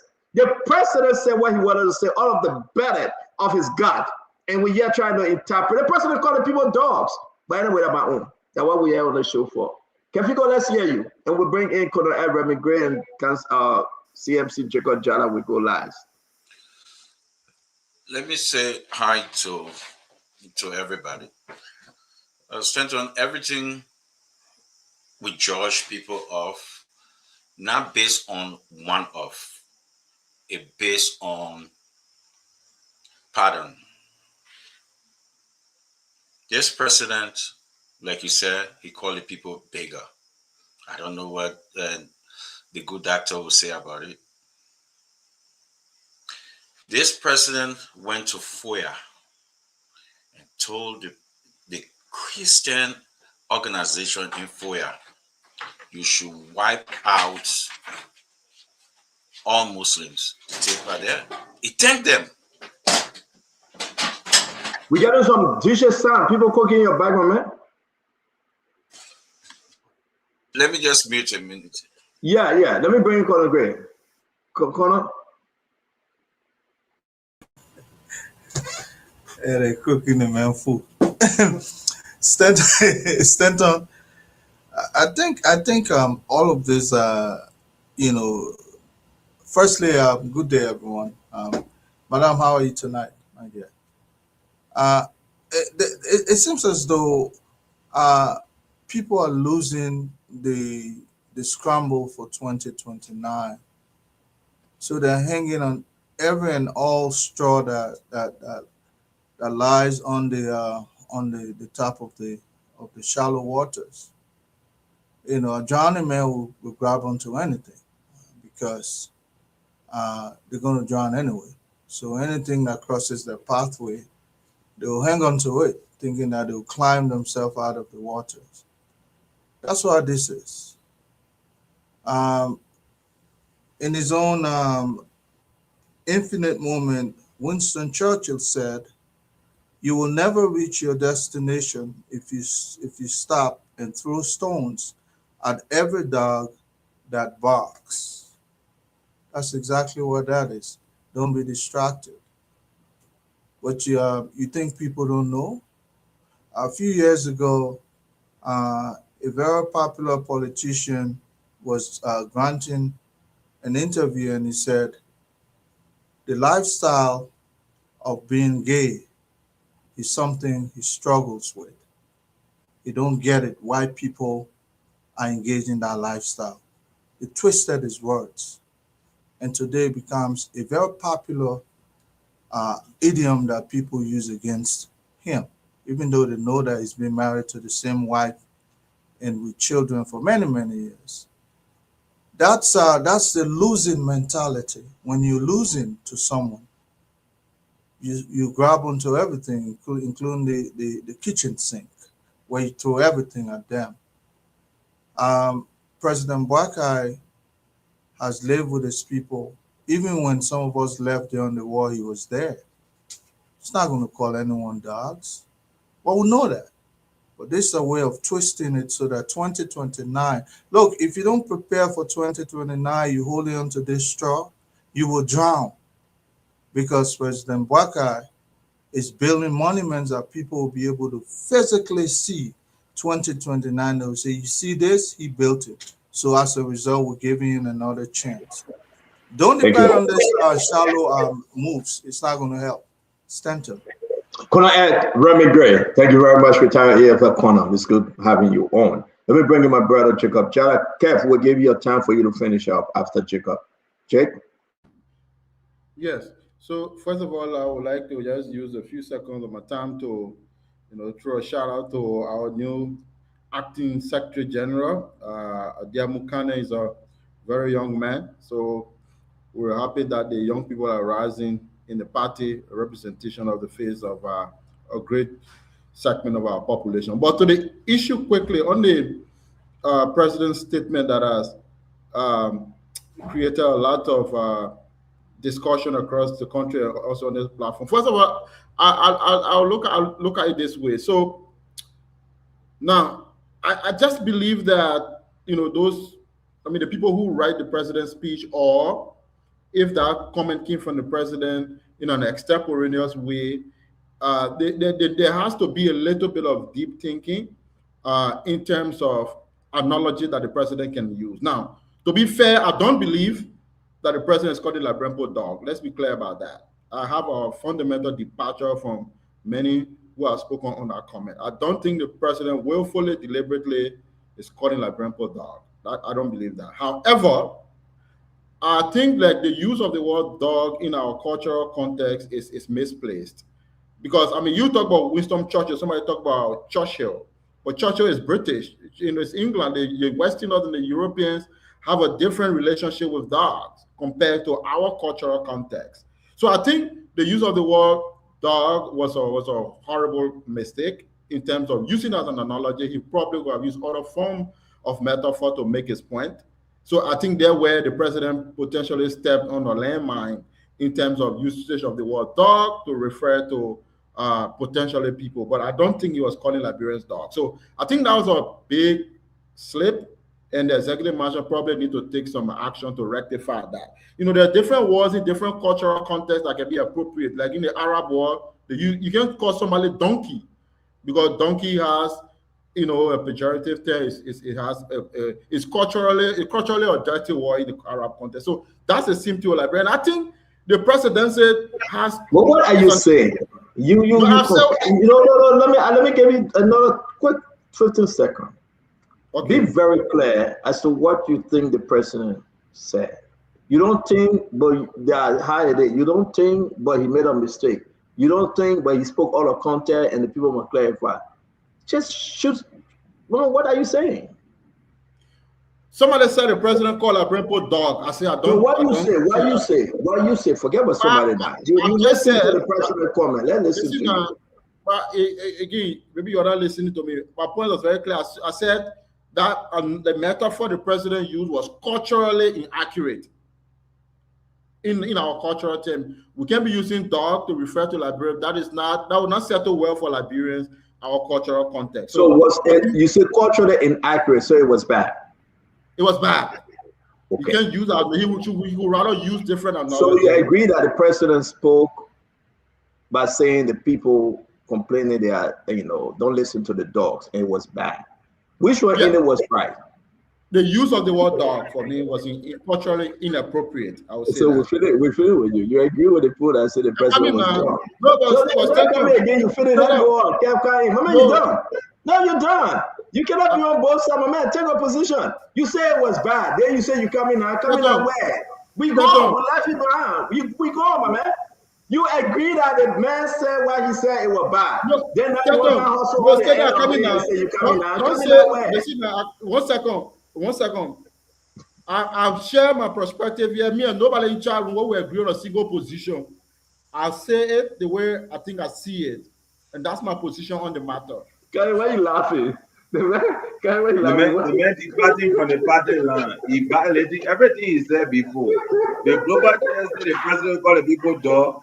Jacob Kai said no, he has a funny agree. There are you say yeah, you are bad, but you're not bad. Jacob, take a position, man. No, listen, Staton. What I said is what I said. If you don't understand it, that's your problem. But I've made my position on the issue. We agree. And I'm sure many people understand what I said. Yes, sir. I didn't disagree with I didn't even follow up.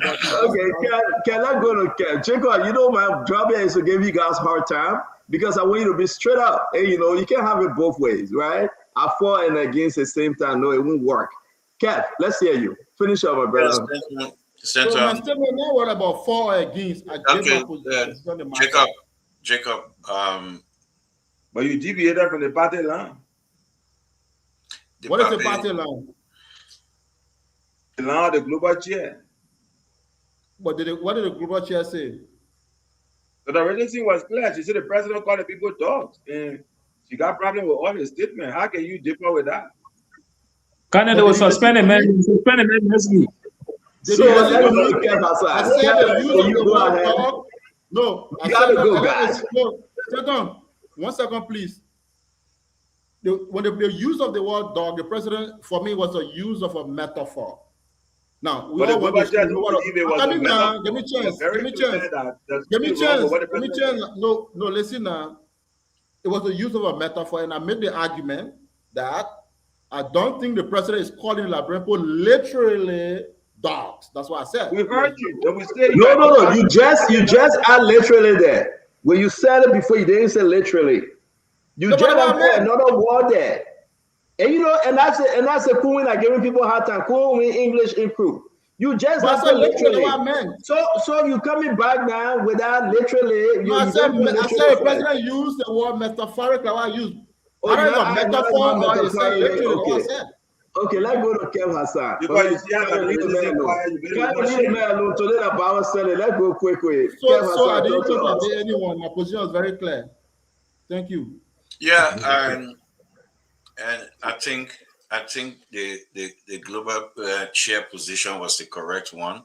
The reason is one living in a democracy in America that you get a freedom to speak. The other one cannot speak in Liberia. So I can understand where Jacob is coming from. He cannot speak.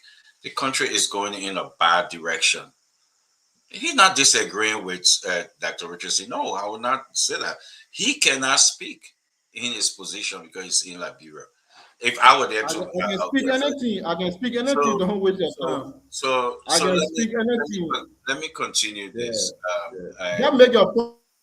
Let me say Speak this. anything. Forget about me. Just make your point. Anything I want to say, I can say is Kev. Talk for yourself. Don't talk for me. You know me like that. Talk your own. Okay, sir. But let me say this, right? The statement of Joseph Iman Boakai is the can you stop, man? Let people continue. The if you watch the pattern of this president, you can tell that he does not sugarcoat his wicked and evil message. It's a pattern. It's a pattern, right? He talked about the Muslim and Christian. He praised folks and said, "I praise you because you're kicking Christianity out of Liberia." The tip there, he's there. He said it. He said it. Dr. Bubler, you look at me, I can send it to you. It's there. I can put it in the chat room. From his own mouth. He don't miss his word when it comes to divide. But let me tell you one thing. The late Councillor Bromskin spoke about how evil he said Joe is evil. He wants to divide this nation. He said it. He talked about Congo people and he used a similar language. He sees Congo people as dogs. This president, he hit the ground the Congo people walk on. His pattern, he said it so many places. He don't like nothing that is not Joe. That is not Joe. So the pattern there, we can provide footage upon footage. Nobody can tell me that he missed his word or he tried to speak on this. No. My brother Kanye then went against JMB because he was going against Bromskin. He said Bromskin is a Congo man. He should not be here. Matter of fact, he said he's not one of us. There is a pattern with this president. If you have a single Congo blood, to him, you are dogs. You go against him, you're a dog. And let me say, he will say more. And he called. Yeah, let's go ahead. Thank you. It's just 2 minutes. Thank you. I want to bring in Wilfred Bangura. Wilfred, we got Vendetta Patrick in the back. We'll bring in guys who are going to give the last word to Dr. Richardson. We got to move on to the Yeka story because it's very important also. So Wilfred, let's say you quickly, my brother. Can you hear us? Yes, I can hear you. I hope Go you ahead, can hear me as well. Can you hear me? Go ahead, Wilfred. You're good. We can hear you. Thank you very much, Stanton. You know, this topic is very interesting. I read somewhere in the Holy Writings where one of the greatest prophets of God referred to a certain group of people as, "O ye generation of vipers." Generation of vipers. Dr. Brooklyn is a prelate. Yourself go to Sunday school and you teach in Sunday school. So are we saying that John the Baptist, who made that statement, was referring to the people or congregation as vipers or as snakes? Come on. You know, when the president spoke in parables or in figure of speech, I'm sure he knew that certain people would try to put a spin on it, you know? And so this is not strange. He was aware that certain people would just take that and say, "Oh, the president has called us dog," and they would start to run with it. And they would think that by doing that, the Liberian people are going to fall for it. The unfortunate thing is that everybody knows the use of figurative language. Figurative language is not only in the English grammar, it's in all of our local dialects. All of the local dialects we speak got figures of speech. People use parables, they use proverbs, they use anecdotes, they use different things, different devices to communicate, to send the message out there. And the profoundness of messages normally are those messages that come in proverbs using figures of speech. They're so profound. When you go to those village gatherings where they are distributing, palm wine, they use a lots and lots of parables. I'm telling you, the thing is so rich. To diverse language of parables, of figures of speech, amen, it's like eating pure dry rice without oil or without stew or anything.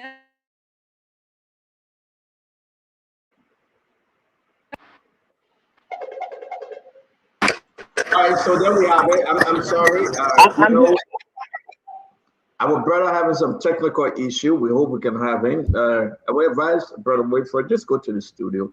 We got computer there. Maybe Jeremiah can set you up. But it's setting you up, I think. Let me bring in who else? Let me bring in Vendetta Patrick quickly, and then we'll go to Dr. Richardson to close this topic. VP. Stand up again. I'm not going. We're on the second round of it, right? No, Vendetta have not spoken. I'm trying to take people from the back, so I'm bringing in and out. No, I'm not stopping VP. I thought you said we're going on second round, so I wanted to speak. Yeah, let's do it quickly. VP, let's give you 2 minutes, sir. Welcome to the show. Thank you. I bring you greetings from the great people of Magibi. It's good to be here. And Stanton, you need to find some time. I'm sure you will soon be here to visit our people because they always ask about you. I'm sorry I'm joining the show late because I have to drive some miles. But I follow the conversation. I think it is good to have these kinds of conversations with reference to building our democracy. But the second round has to do with the statement from the president. But before that, I want to categorically reject the assertion that someone is evoking tribalism. These kind of discussions are not good. Specifically with Kev. Kev, sometimes, even when you were in power, I always... So let me say this here. Let me remind us again, the Honorable Vendetta Patrick. Do not directly call your fellow panelist name, discuss the issue he raised. And let's just move on like that. I don't want it back and forth. It happened a little bit yesterday, and we have to put a stop to it. I beg you, discuss the issue. If you have a divisive comment, discuss on it. Forget Kev's name or whether you were in power yesterday, sir. Please. I pay him a day. I promise I will have responded to him. So today is the but this is not. Yeah, but this is not buyer. We got to move on. I beg you. No. Okay, no problem. I just wanted to say, but it's not good. I'm not trying. Maybe I just made a mistake to call, but there are certain things we have to be very careful.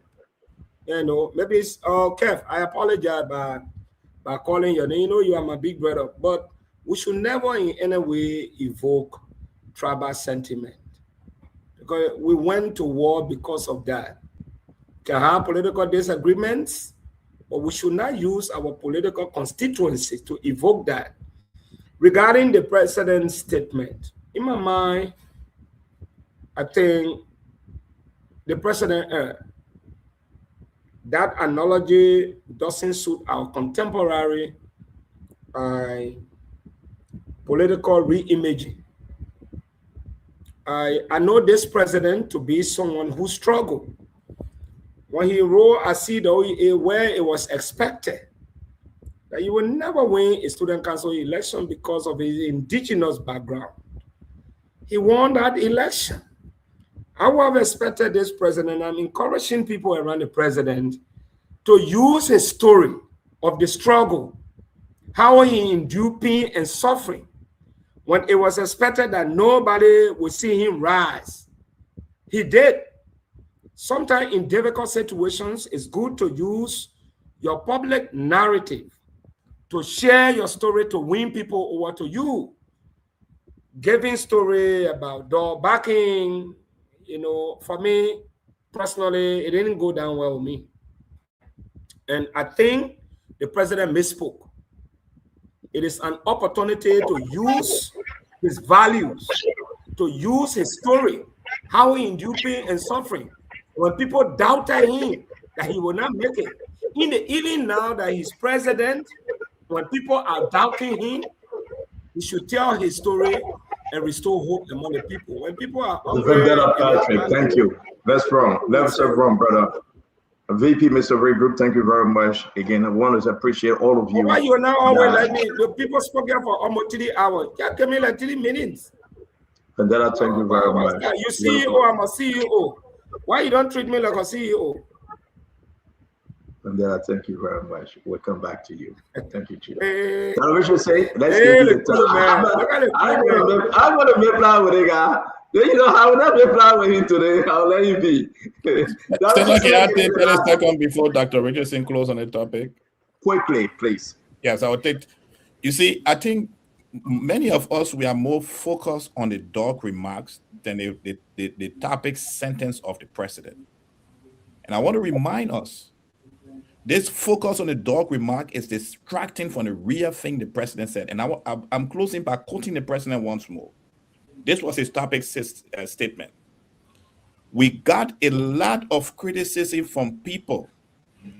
Don't mind them. They don't live. That was a direct attack on the aspirants. We should not sit here and be going to dog statement. Yeah, I respect everyone who talking about dog, but that personally is not my focus. The focus is that TC statement when they look at every one of us in the diaspora to say we cannot talk in issue concerning Liberia because we don't live in Liberia. And I believe that was disrespectful, and the president should apologize for that. Because we have a lot of situation between Liberians on the ground and Liberians that live in the diaspora. The president should not be enacting this kind of sentiments in his statements. Thank you. Thank you very much, Dr. Richardson.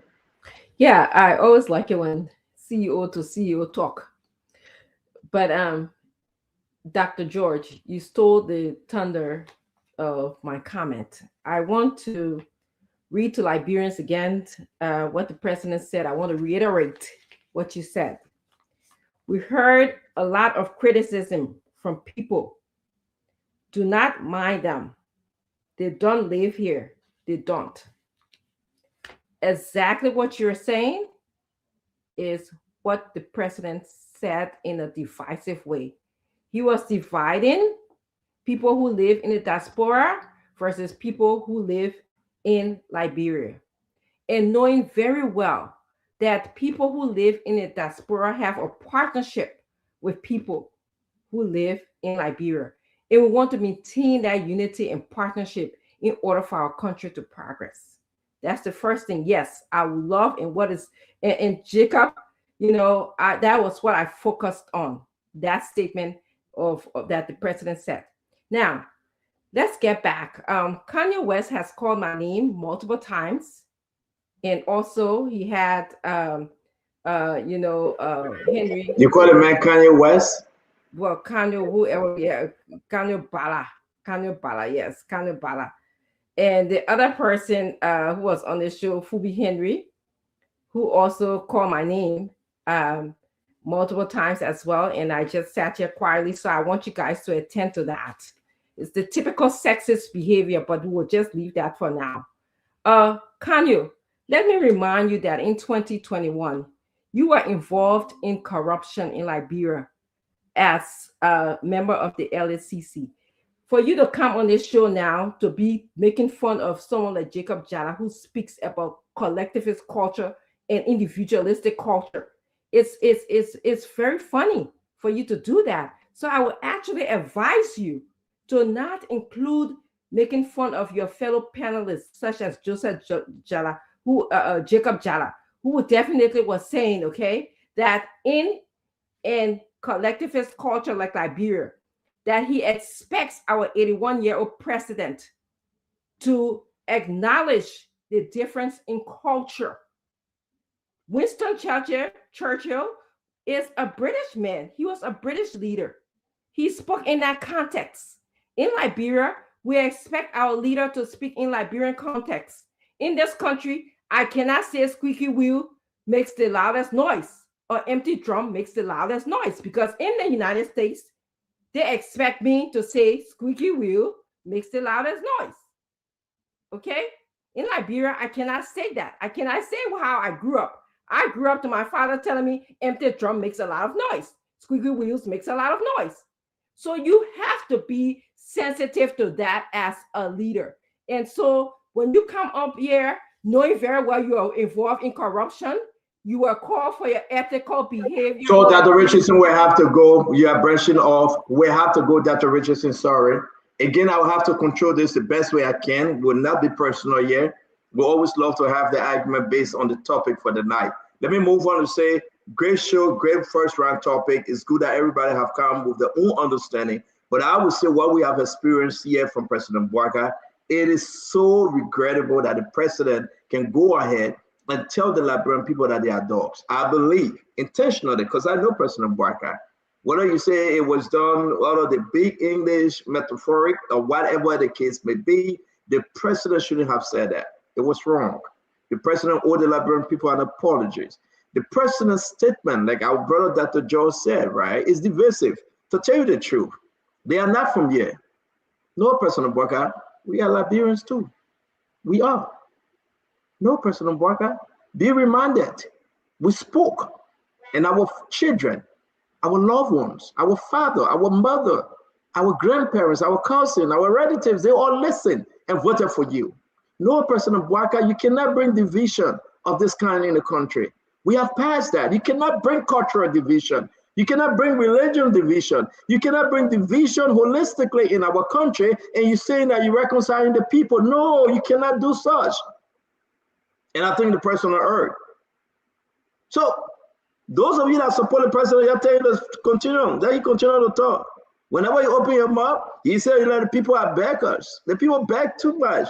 But why do these people beg too much? Are you kidding me?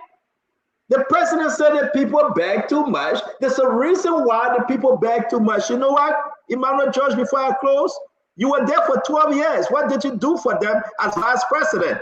You left them begging. So now you become president, they will continue to beg. Oh yeah, you are saying the people begging too much? I'm not saying it, and I know it want to hurt a lot of Liberians listening to this. It's disappointing that the president will turn to the people that they beg too much. When they were breaking the people home down, he said, "God, I'm making new land." Guess what happened? The people should be homeless. I'm not saying it. The president is saying it. Oh yeah, Dr. Boakai, can you interpret that too spiritually?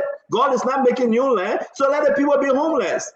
When they were taking a job from the people at the Ministry of Transport, my fellow Liberians were crying and suffering and protesting. Gregory Coleman took people to beat them because they are asking for the just pay. They said, let it bring the people home down. Let it make them jobless. The people complain too much. How can the president be speaking about the people that brought him to power as if to say he wasn't suffering, as if to say he didn't actually have love for the people? Now, right now, we know in the real person of Joseph Yema Boakai. So let's stop playing the kakaleka here. Let's stop this yama. Those of you that will run with that to interpret, continue to interpret. The time will come you interpret no more. We talk about the border. Do we still have the Guineans at the border? You get vexed when somebody say, but as a claim and my soul say the land for Guinea. You say, yeah, we'll remove them. But do we still have the Guineans at the border? Have they taken the Liberian land? What are you doing? What are you doing, Mr. President? So we come on the show, we will laugh and joke, but in reality, the president is losing it. And President Boakai, listen to us. I love President Boakai. I hope he can live forever to see the goodness of Liberia, and let's all make Liberia great again. That Donald Trump said, let's make America great again. So I close on this one. Yeah, go ahead. Your defense is coming now. You say that people can pay. See, on the Liberian, everywhere you go, you got to spend money. Yeah, man. And what's the don't see you. I mean, wait, let me finish. Let me finish my segment. Chief, I beg you. He said, yeah, man. I want you to listen. He said the people can complain and beg too much. Then he said, yeah, man. When our country people say and our father, our mother say, yeah, man, it hurting them. in the bone marrow. It's in the blood that Richardson, it hurt them so much. Listen to the president when he said, but people can beg too much, man. Yeah, man. Listen, let me play again. Yeah, but you're on the librarian thing. Everywhere you go, you gotta spend money. Yeah, man. You're on the librarian thing. Everywhere you go, you gotta spend money. Yeah, man. It hurts the whole Now your money. Now your money is spending. So, you know, guys, let me say this, right? And again, I will say, top tired, get very with me, that's fine. I'm okay. The Liberian people must know the real Joseph Yima Boakai. Please stand up. No, don't try to, if you institute, don't do that. Whosoever put anything out, don't do that, please. We want to encourage every one of you, for the sake of good heaven, let's have a good conversation. If the president made a mistake, he made a mistake, right? He should go back and apologize to the Liberian people. They put begging for backup, right? Who told you that they put begging for backup, right? Who told you that? They put one job. The 400 and some more $1 million you get your Sierra Leone friend to bring private for, and you get a 30 million off the back. Just ask Sierra Leone people, what kind of business did I get the Liberian people? How many Liberian get business says in Sierra Leone? You get the people CTM, you brought them, the woman collecting money, passed away. You get another 400 and something $1 million road job. When I see that one, the 2029 pass, then you stay nice, say the people begging. Who making the people to beg? May God save our state. We're gonna move on quickly. We're gonna move on to the something. And I want to say thank you very much. When I brought that bubble, I beg you, Chief. When it comes to you, then you can tell your own. No, I just want you to know. When it comes to you, you can tell your own. We gotta move on, Chief. I want you to know you broke the rule. You call my name. I just want you to know you broke the rule. Okay, Richard, I take it back. I wanted to say that Richard say I call your name. You're playing the data here. You're confusing us. Sorry, I'll take it back. So, let's move on, right? Let's talk about Yeke. Yeke, bring us up to speed, because it's this thing between you and Mama Breach, and Mama came back into the country, and we hear from Delon too. Delon says something which is so important today. We will play it, and then we will not let go of this Yeke story. Yeke, what's the status of your case? And while Mama is attacking you, let me play what exactly Mama said, then we will hear you. This is Representative Mama Breach from Boakai. So the first thing is, thank God Honorable Koluba sat in the 53rd. In the 54th, I mean, Honorable Koluba acquired properties for himself out of the country. He come a boss and snatch it in your faces. Who gain the visibility is the press. If you don't put a microphone to your mouth and put a camera on you, who will know in Liberia? So in fact, you can't boast about it. I tell you, I want to call Honorable Koluba staff for the entire day, so we'll be laying here. And today he's attacking me. The people that Liberian government paying for me, they will come and be begging for me. Because they're getting the daily bread. Where are the staffers? For so many years, you collect money, you enjoy yourself with it. We suffer in a place, we got to do projects, we got to work hard in our various districts. And you can't denigrate your colleague. You have no regards for them. You talk like you say you are the most perfect person when you corrupt more than any other person. So I can tell you, I will sign any day. Say you got a lot of property, let you go manage your property and do real estate. They play for me, I sign. I support the decision. I'll stand by it any day. Honorable Mesa, you have already confirmed that indeed you signed to the resolution, but there's a concern that you were out of the country and that your signature was placed on the resolution. Can you clarify? Who then the person can show me how it was placed.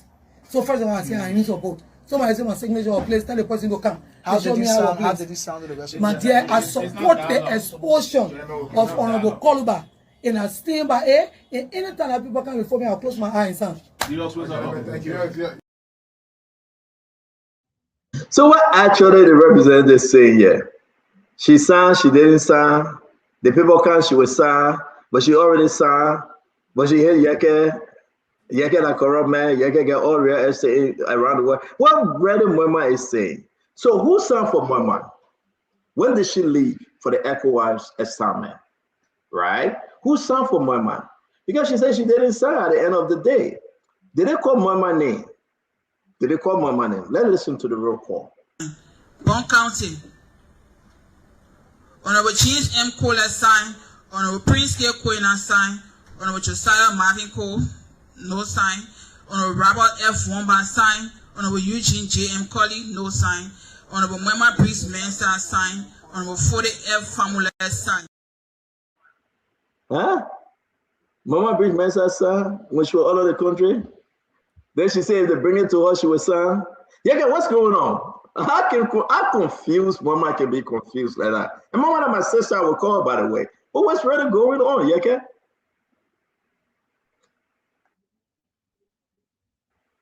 Yeke, you got to unmute yourself. All right, let's see whether Yeke will come back. Dr. Richardson, though, what are you hearing here? What's the confusion here? Did she sign? She didn't sign. Her name was there when the journalist asked her. She get vexed. She said when they bring her, I will sign. So who signed for Mama? What kind of cuckoo is that? And you're asking a wonderful question about who signed for Mama. Myself, I'd like to know. When I heard them do the roll call, it said that, for example, they call Marvin Cole no sign, and then for Mama Bridge they had signed.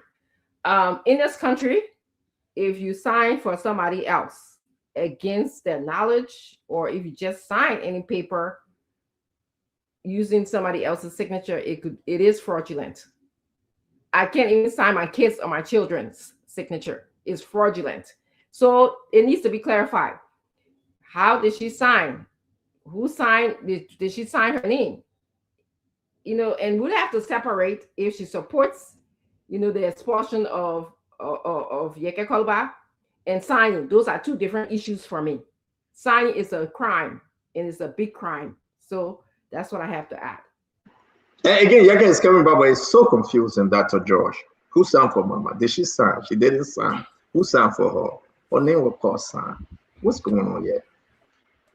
It's actually confusing.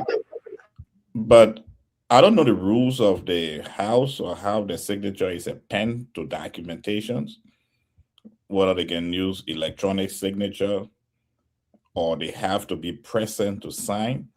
But it's concerning.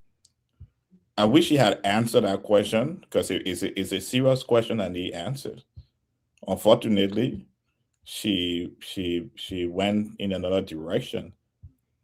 But the childishness of the conversation is what concerned me. What brought Yeke houses in Ghana into a serious conversation we have having about her signature? Is it that she had beef with Yeke? Is it that she unhappy that Yeke seems to be successful investing the monies that he's getting? Because let's remember, most of our legislature, after they are removed after the 6-year term, many of them are very close after 2 years. Because they don't invest all the money they steal or all the money they get in the brown bag. So is she concerned that Yeke is doing well investing his and she's not? I don't know. I'm just concerned. And I will conclude with this. I was excited when I got to one of those who were working as assistant in the national legislature. I want to plead with the member of the legislature. Please hire people who can help you. Hire people who can help you. This thing that you give people $100, $50 every month, you just bring them to your office because they're relative. They are not helping. Hire people who can seriously advise you how to. Thank you. We will give you the phone number for Richard Kuhn. You advise them tired. Thank you. Yeah, we gotta bring Councillor Kayo. Thank you, Stanton. I mean, to the matter at hand, right? I think we're talking about Moeman's signing or lack thereof. I won't want to be conclusive because two things here. It is possible she could have signed electronically. That is a possibility under the system that we have. I know we are choosing to think, some of us are choosing to think otherwise. And it's also possible that signature is a question of intent, that I gave my approval for a certain process to happen. People can PP.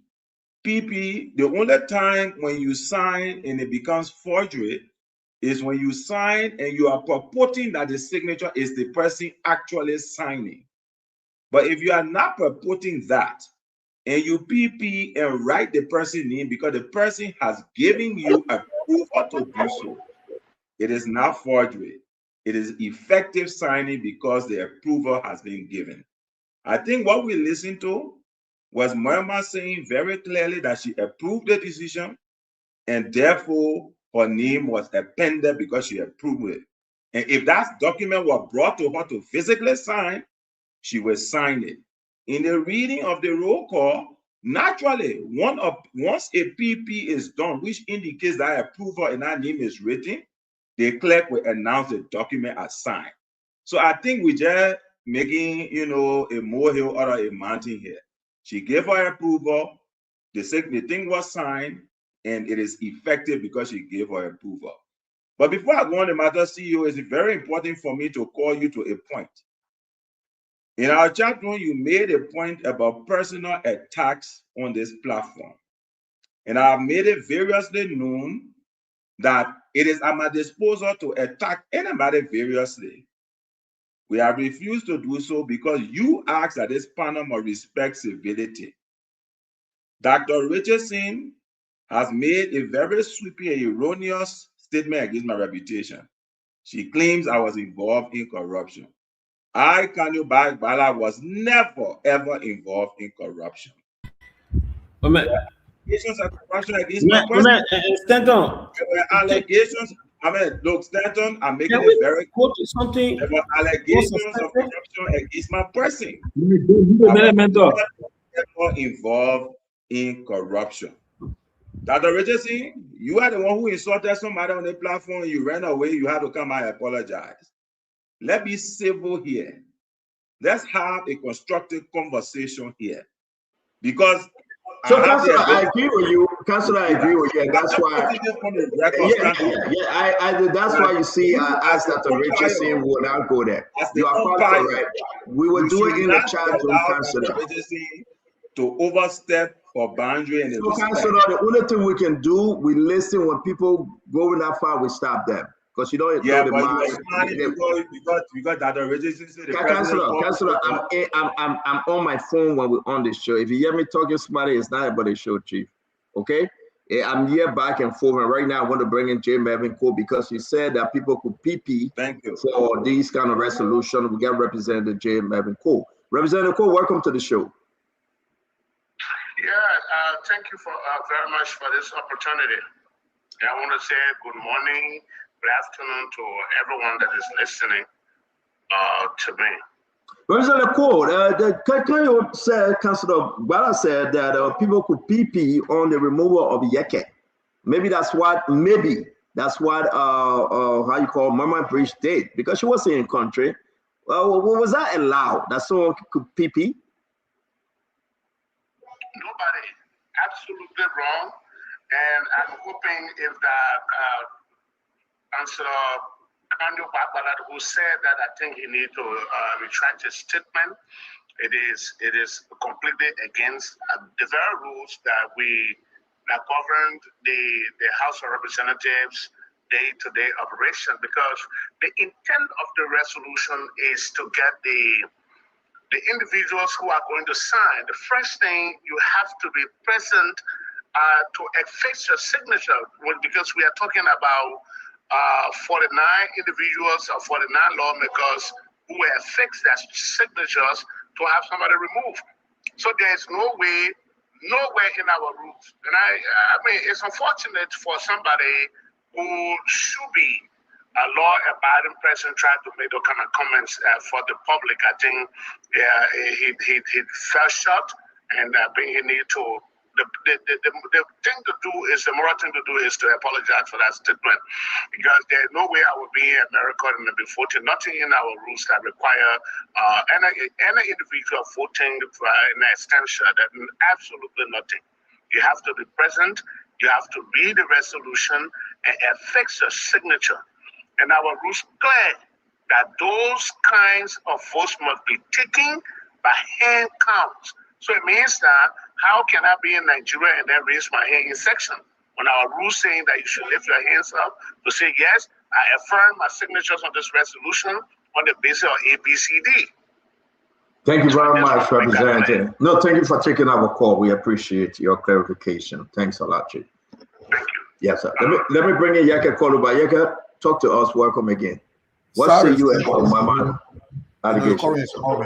Stanton, the only thing I can tell Mama to do, I will solve the other one on my, when I'm addressing the press on Sunday. The only thing I can encourage Mama to do is to tell the presiding and the co-presiding to order the house so the Lebron can know how corrupt I am. What I want to encourage Mama to do is to also go to the Federal Bank, and maybe I got all my staffers, my name on my staffer list, so she can bring that to the public.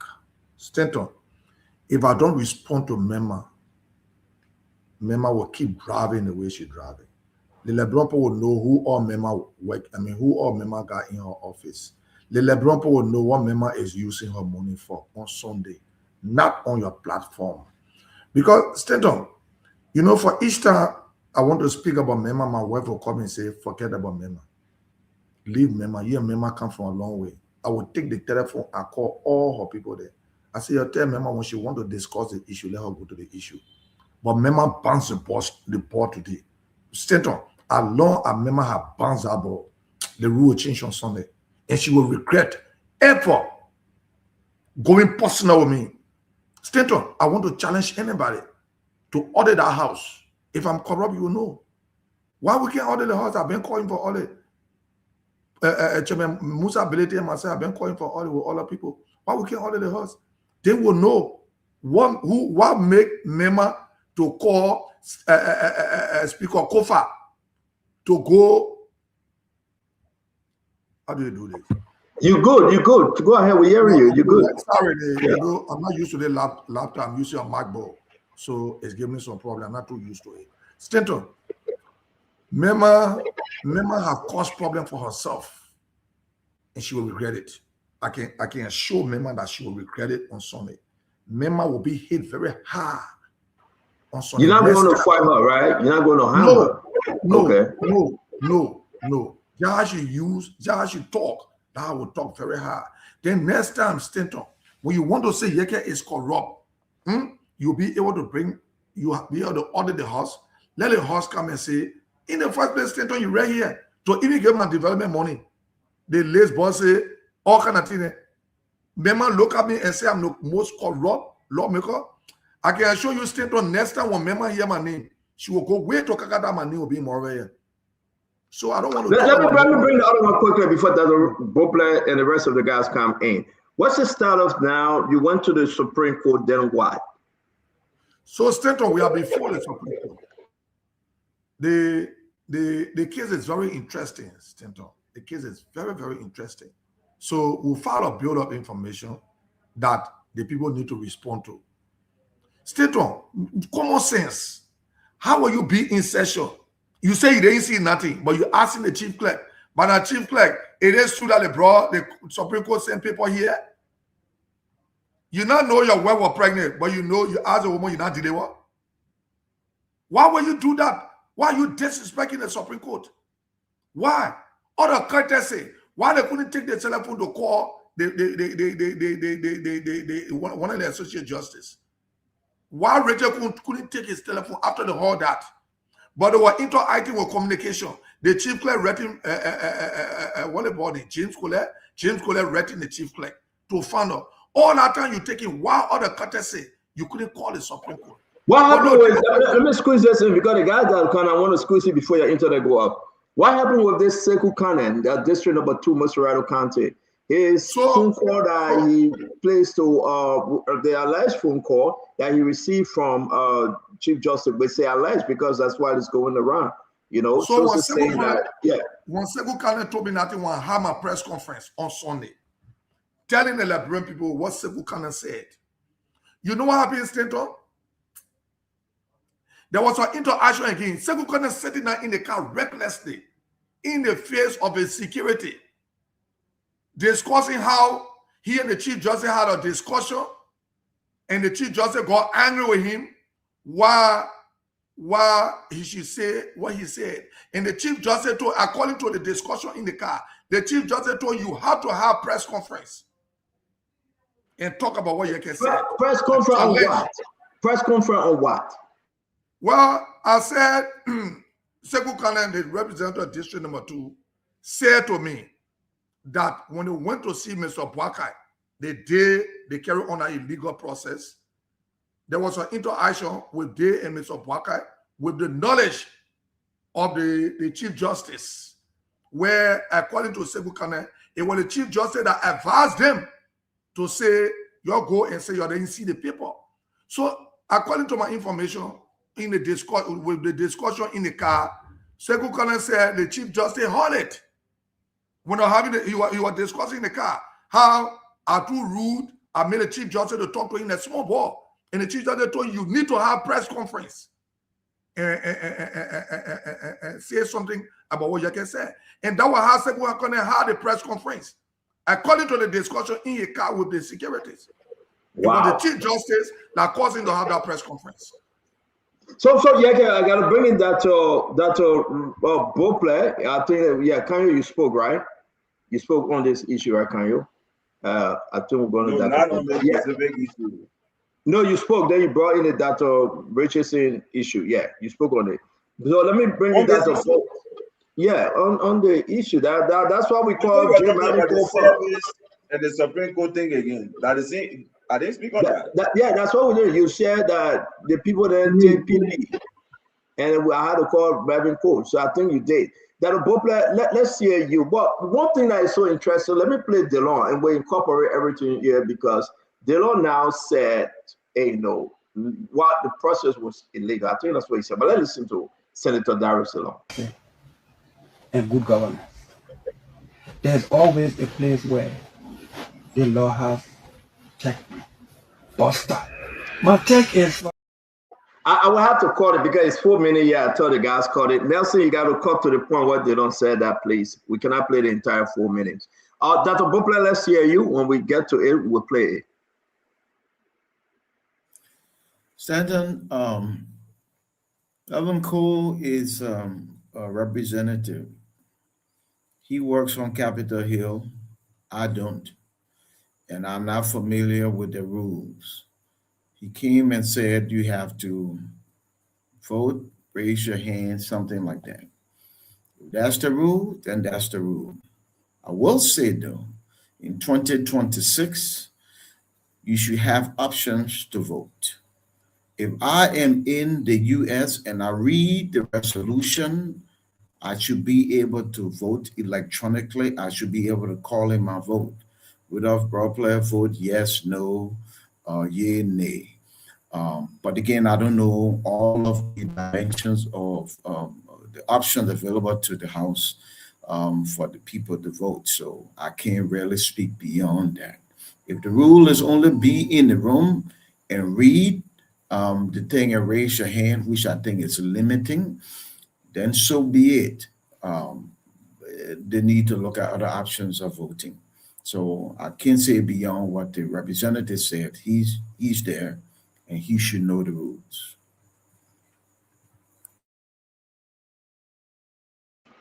All right, thank you very much. Jacob, can we hear you, sir?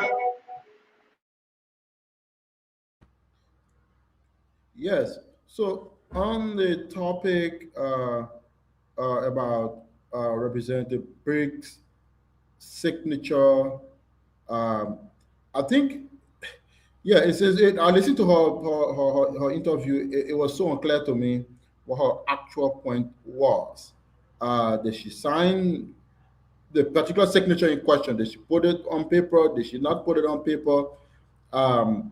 Yeah, she dabbled around that quite significantly from what I saw down there. I didn't think she landed on an exact point on it. But then she says now that, of course, she stands by the signature and she stands by the removal of Honorable Yeke. So I don't know how much force I can pick with that particular point. If the legislature see it as a problem, I think they can investigate that to determine whether there was something fraudulent that went on as a matter of fact. But in terms of the so-called action to remove Yeke, my position on that has been very, very clear. The position of my political leader, Musa Assembly, has been very, very clear that that action was illegal. It did not conform with the due process of law. And we think the action to remove Yeket from the legislature in a very illegal way is legislative dictatorship and tyranny, and is a violation of his right. And it's a huge threat to our democracy. And I think President Boakai cannot be presiding over the country and taking allegedly supporting action that is leading to the damaging of our democracy. Is dangerous, and that has been our position. We stand by that position quite clearly.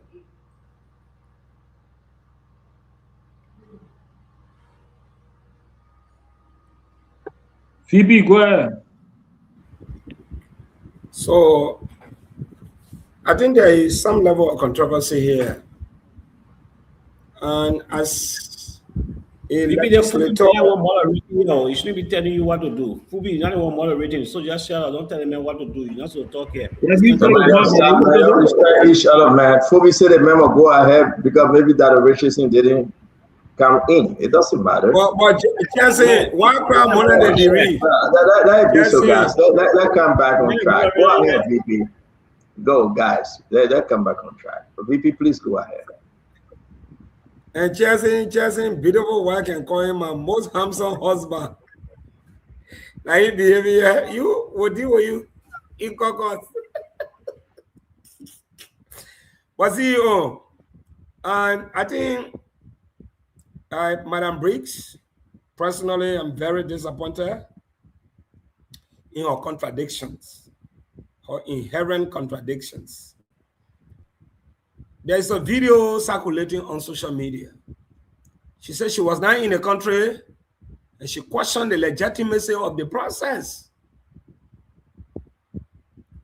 I don't know whether she has returned. And she said, any day, in the recalling, I signed, and at any day she will sign for the removal of Yeke. I mean, what gave us pressure? Because the media was carrying the story that some lawmakers, they were not in the know of the signatures, and as such, they are speaking out. Her name was mentioned. Coming up again in less than 24 hours to say, you will sign any day, then you wasted our time. So in me, it was already decided that she was signed to remove Yeke.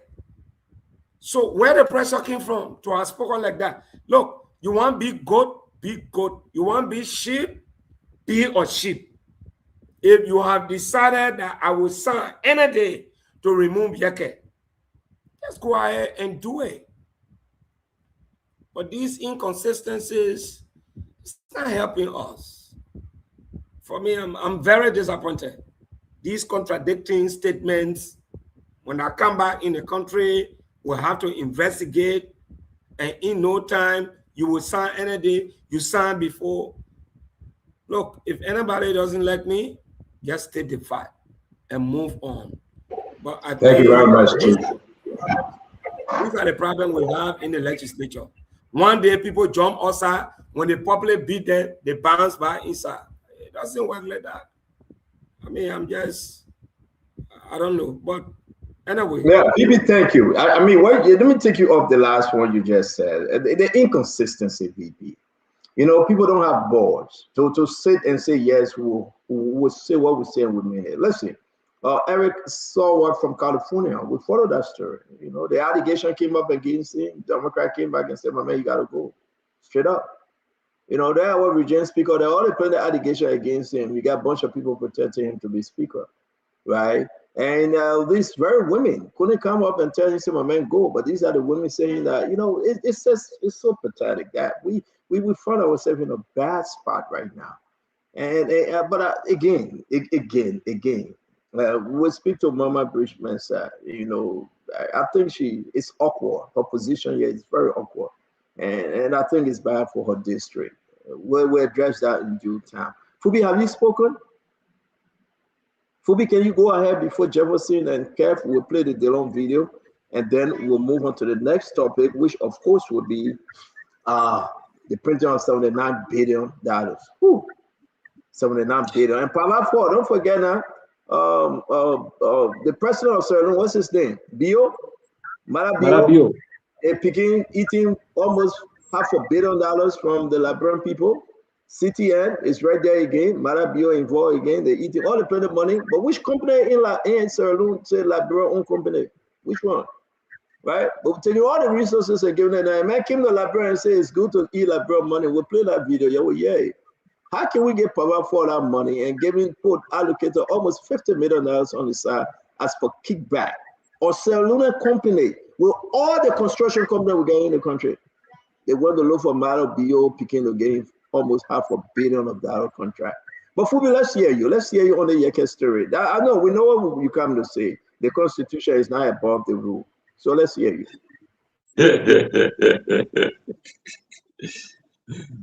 So my man VP, you're just saying you're disappointed in the president. Now you say you want me dog, you want me care. You know, so you see, and they say figure of speech. We use them at any point in time. It doesn't mean a personal to the people that we're talking to or calling them cat or dog. But on the issue, I listened to Mama Briggs Mensa. Besides issue with Yeke, two of them will go discuss their issue on Sunday and afterwards. But to the core issue about signing, when they asked her whether she didn't sign, she said the person that said she didn't sign, the person should come say it. So I don't see that as contradiction. And she said, if you bring it 27 times, she will sign it on the 7th time. And she supports the removal. So the guy, I listened to another video where she said, in 2020, during the last regime, when they suspended Yeke, they wanted to expel him, but she refused. And because of her signature not being on her expulsion, it saved the day, and it led to a minimum penalty of suspension, which went to the Supreme Court. The Supreme Court did a ruling, but up to now, he has not gotten his salary and benefit as of that time. So my point is, look, all the legal thing we can twist around, like Dylan, I listened to Dylan's statement also. It was on point. And my issue with this, with the House about the denying receiving the rate, I think they never have balls to speak, and I think that was wrong. Receive the rate, acknowledge receipt, write the justice in chambers, and tell him that, look, we acknowledge receipt of your rate, we attend your conference, but we will not stop our proceeding because you don't have right to stop the House from functioning. But they can go to the conference and listen, and whatever comes out of that, they can deal with it. But the Supreme Court cannot stop the House from working. That's a violation of the very condition. So there should be no stay order placed on the House. But for the conference, they can go to the conference and listen, and whatever issues that come from there, if the justice in chamber raise issue of constitutionality, they can listen to it and go back and correct it. Like I said last time, we didn't that the people moderating. I said all the Supreme Court will tell you, if you should have slapped the man with your right hand, you slap him with your left hand. The Supreme Court will say, go back and slap the man with your right hand because slapping the man with your left hand was wrong.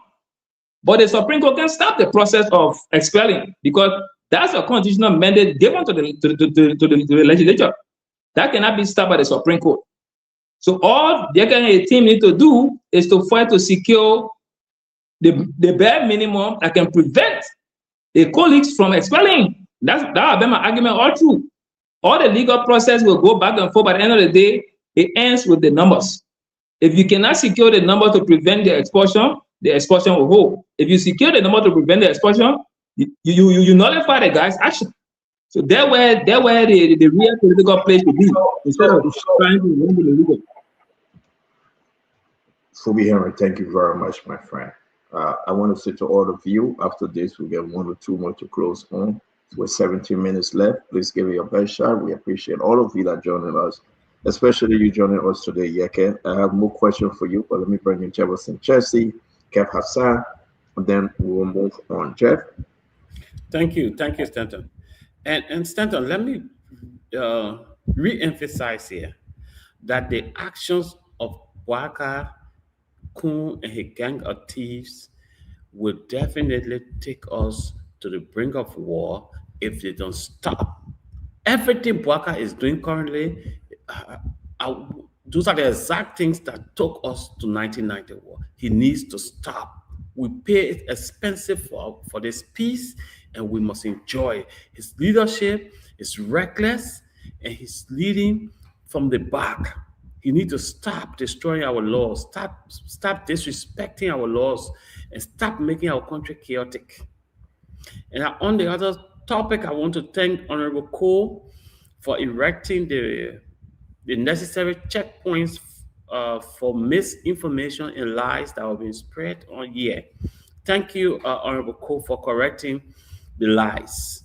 So yes, to remove your colleague from his office, you cannot vote in abstention. You cannot. You must be present. And he stated the rule. He said you must be counted. So those who were absent and want to sign in abstention, it cannot hold. That is a violation of their own rules. So we need to be clear about that. So I think Yeke should be given the opportunity to challenge his removal legally. And because of this, the Supreme Court has the right to put stay order on anything that interferes with people's rights. The Supreme Court is not talking about their rules, no.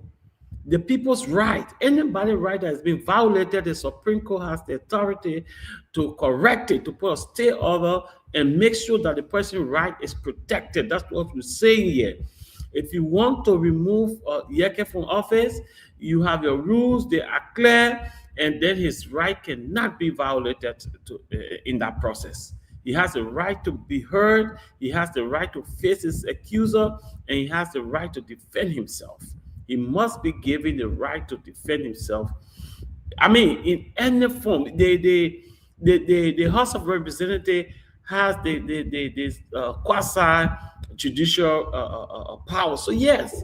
Thank you, Jeff. Jeff, thank you.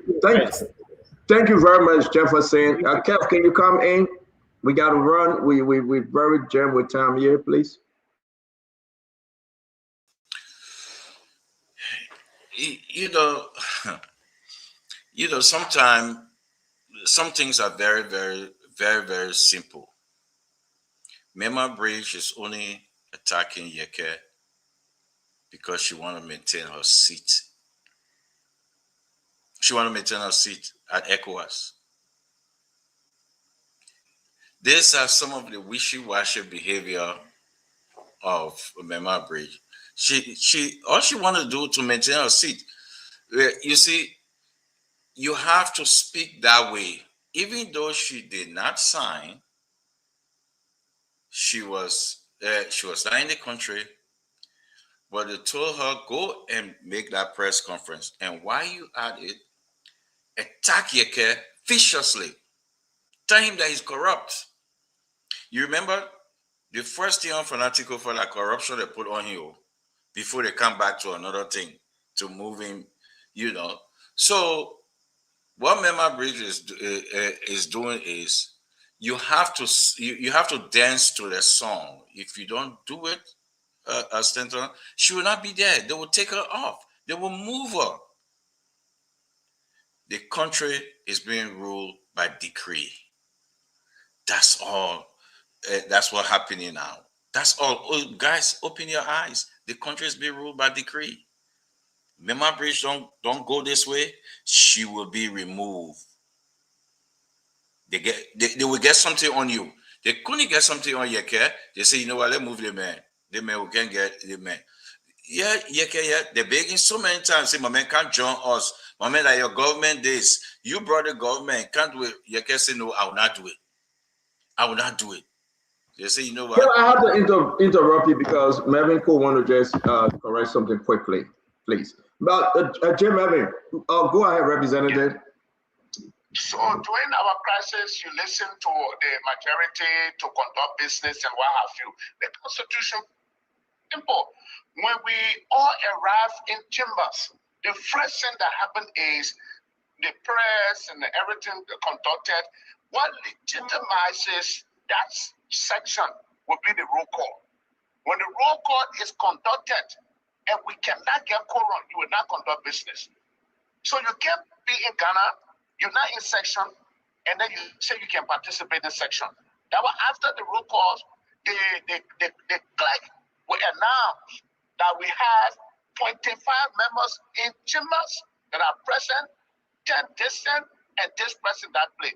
It means that we don't have quorum to conduct business. So you cannot be outside of section or in chambers and you say you will authorize somebody to sign on your behalf. It is not allowed under our rules.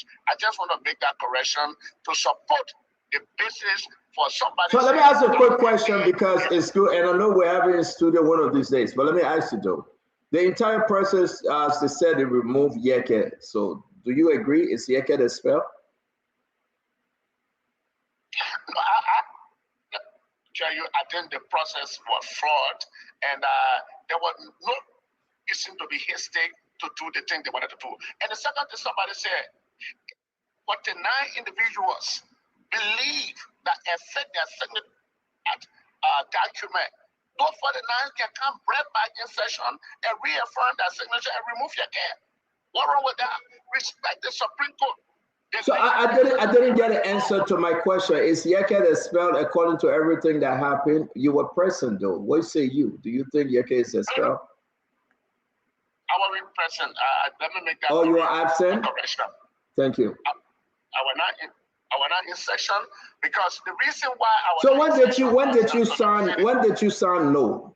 Did they ask you to sign and you said no and you said you're not signing?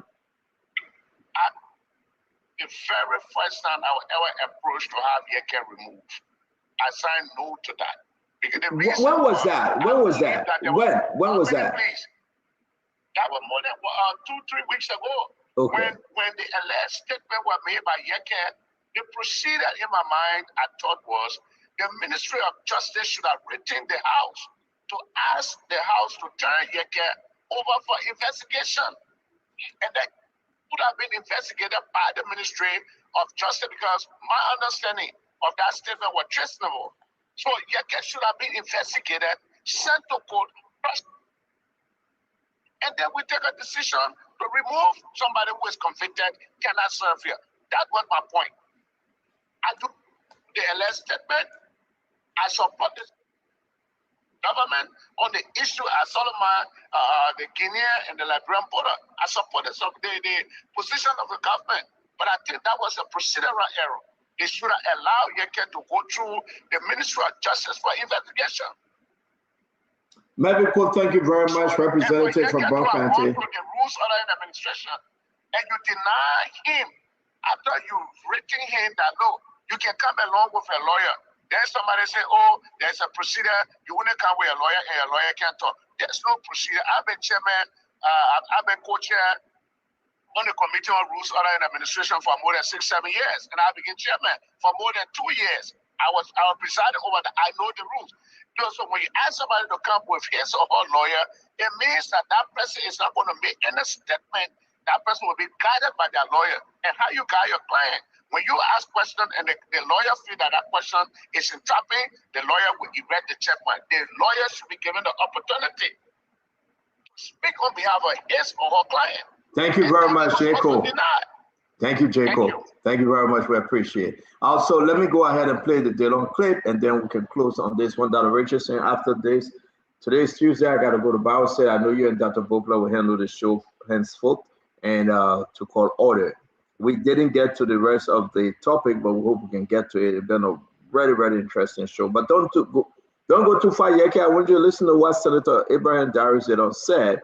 But I'm also concerned. I hope we can address that probably for $500 million that the government of Liberia gave Bio, the president of Sierra Leone, nephew, Peking, whatever they call it. That's connection about wasting the Liberian people money. It's so concerning. CTN eating their own. Now we don't bring another bunch. Oh, just there's those stupid people in Liberia that get construction company. You know, we'll get to it. Let's listen to Senator Abraham Darius Delon on the Yeke issue. Sorry, bro. It's like 4 minutes. I know we'll manage it. And then Dr. Richardson will take over, please. And good governance. there's always a place where the law has checkmate, buster.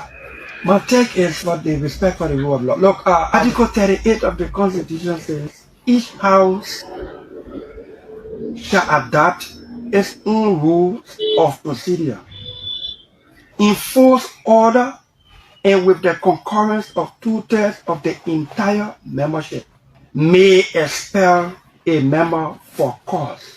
Each house shall establish its own committees and subcommittees, provided, however, here is where I want to emphasize.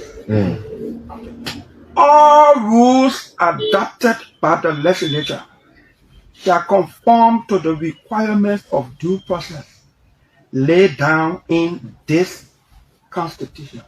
That all rules adopted by the legislature shall conform to the requirements of due process laid down in this Constitution.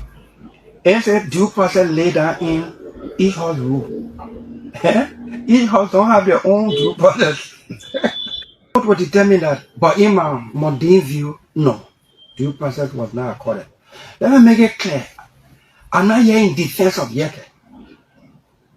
The only thing I won't do, I got no moral standing to criticize Yeke for causing us. Because when Yeke was causing other people, we rewarded him with re-election.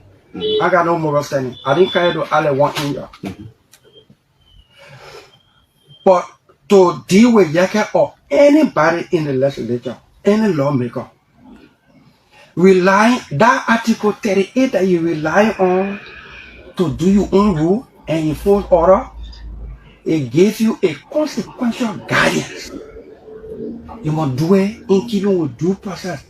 That is the due process that you determine, that the due process laid down in this Constitution. That's what Article 38 concludes with.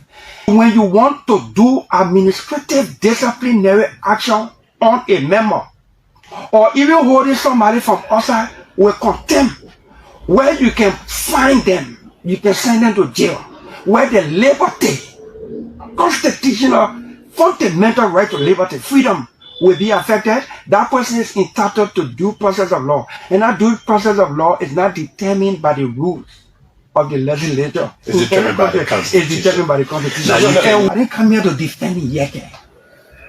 Right. And I think it's going to be clear. I didn't come here to defend Yeke.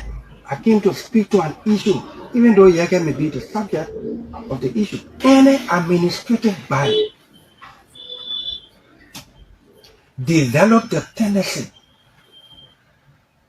not to honor the court when the court is acting within the scope of its constitutional authority.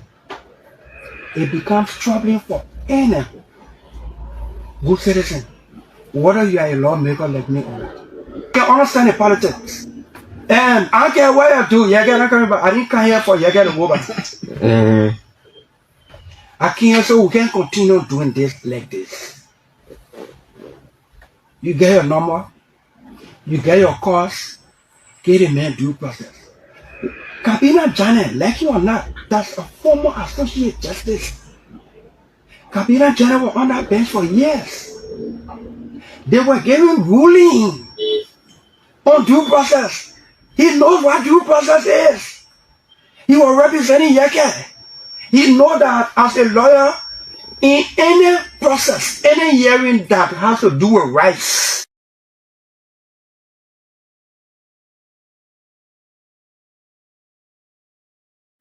Okay, Stanton left for Bible study already. Let's just ask Honorable Yeke Koluba his thoughts on what Dylan just said to us.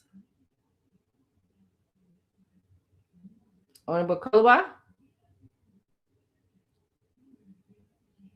Yes, am I okay? Yes, now we can hear you.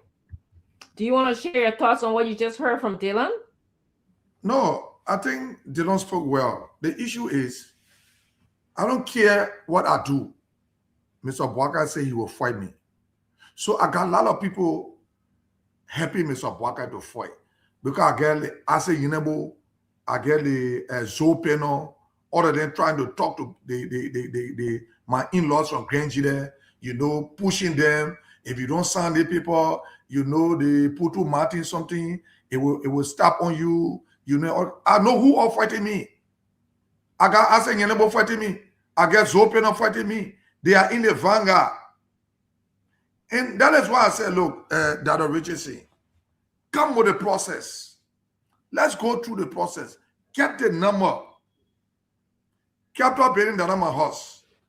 If plenary say, Honorable Caliber, what happened? Plenary have resolved that you extend apologies, I will extend apologies to plenary.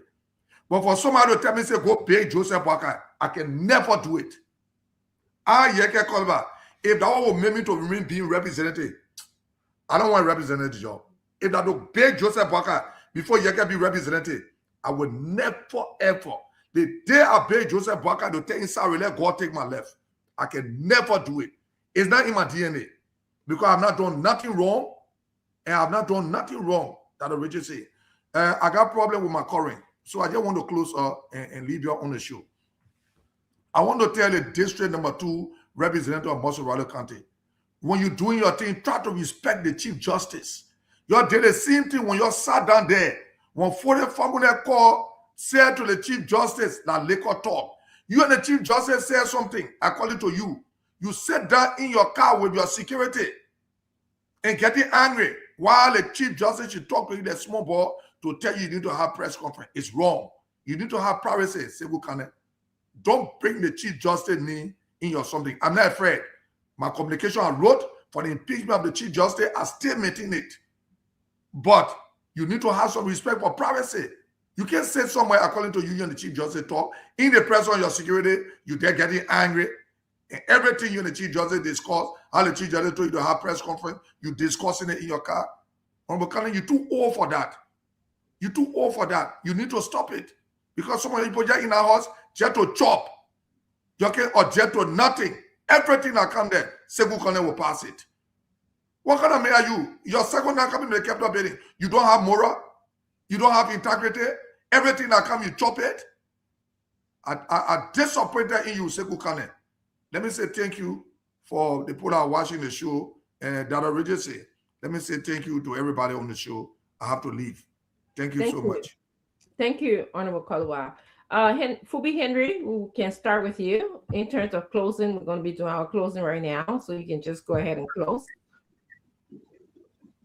Yeah, so firstly on the issue about the president's statement about the diaspora that don't listen to them, they are not living here, and the metaphor used figurative expression about when you are walking and dogs are barking, if you stop to throw rocks at each dog, you will not reach your destination. Firstly, on the issue of the diaspora, I think on that note, if we focus on that, I will agree with previous panelists that the president was wrong for asking not to, and to listen to them. They are not here because they are major contributors. But on the statement about when the dogs are barking and you stop to stone them, the president was not referring to Liberians as dogs. I would disagree with that. And that was just a caution to everyone that don't be distracted. You have things to do, focus on those things to do. There are a lot of challenges the country is facing. Focus on them and leave the distraction, because you will always be distracted by people. And that's the essence of the opposition, to distract those that are running the country. So if you focus on the distraction, you're not going to achieve your goal, and you're going to be playing according to their biddings. At the end of the day, they will be happy that you are distracted, because that's the essence of their distraction. So the president says just remain focused. Then on the member briefs issue and the Supreme Court, like I said earlier, I see a statement in that if you read Article 44, it tells you that there should be no obstruction to legislative functions and activities, or their officers executing their functions. And putting a stay order on legislative function is an obstruction. So the Supreme Court has no right to obstruct the legislature from exercising their duty. Article 38 gives them the right to expel their members. If they decide to go through that, the Supreme Court cannot stop them. But the Supreme Court can review the process if matter is taken to them. And that way, when you can invite them for a conference, but you can't stay and say, stop your work and come. So like the same way we're making laws. Article 2 tells you that the Supreme Court can nullify inconsistent laws. But when the lawmakers are in the process of making the laws, the Supreme Court gets there and says, stop making that law because we think it will be inconsistent. They got to finish the law, then you take it to the Supreme Court for review, then the Supreme Court can look at it and say, this is inconsistent with the Constitution and nullify it to the extent of inconsistency. But you cannot tell the House, says, stop what you're doing and come and listen to us. The House is not a subject to the Supreme Court. They are equals. We're caught in their branches, and there should be mutual respect, but not a subject to say, stop what you are doing. Only the House has oversight responsibility over the 3 branches. That's why the House can impeach the president, the vice president, impeach all the justices of the Supreme Court, and subordinate judges of subordinate court, and also remove their members. No other branch has that authority. And also, we got to understand the power that the legislature has. Most of the time, we ignore that. We think that the guys are there joking, but those guys have raw power. And that if the Supreme Court plays with them, they can also impeach those guys, and they have why it takes to do that. If they didn't embarrass the court, so that's why the court to be careful in the wordings when you are issuing communication to the House. You cannot put stay order on the House. You can invite them for a conference, that's fair, but not propose stay order. Thank you. Thank you. Mr. Councillor Jefferson Chesson. Thank you, Dr. Richardson. I said this before, I'll say it again. When I listened to Boakai speaking, I believe that his brain is not commensurating with his age. You cannot insult the Liberian people and liken them unto dogs. It's unfair, and it should never have happened.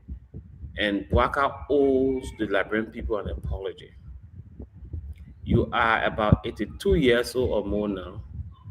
You should be able to speak like an 82-year-old man, not speaking like a 7-year-old child.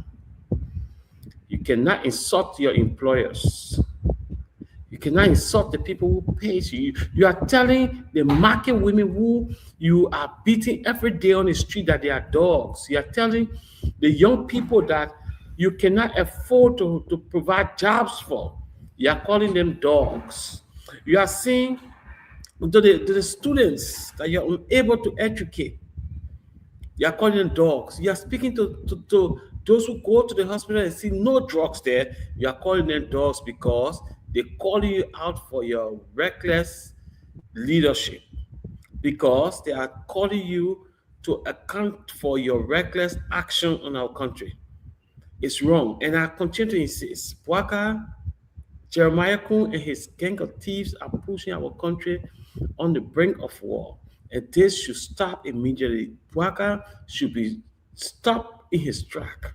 It's terrible for our country. It's terrible for our young people to see the president insulting them as dogs. It should never have happened.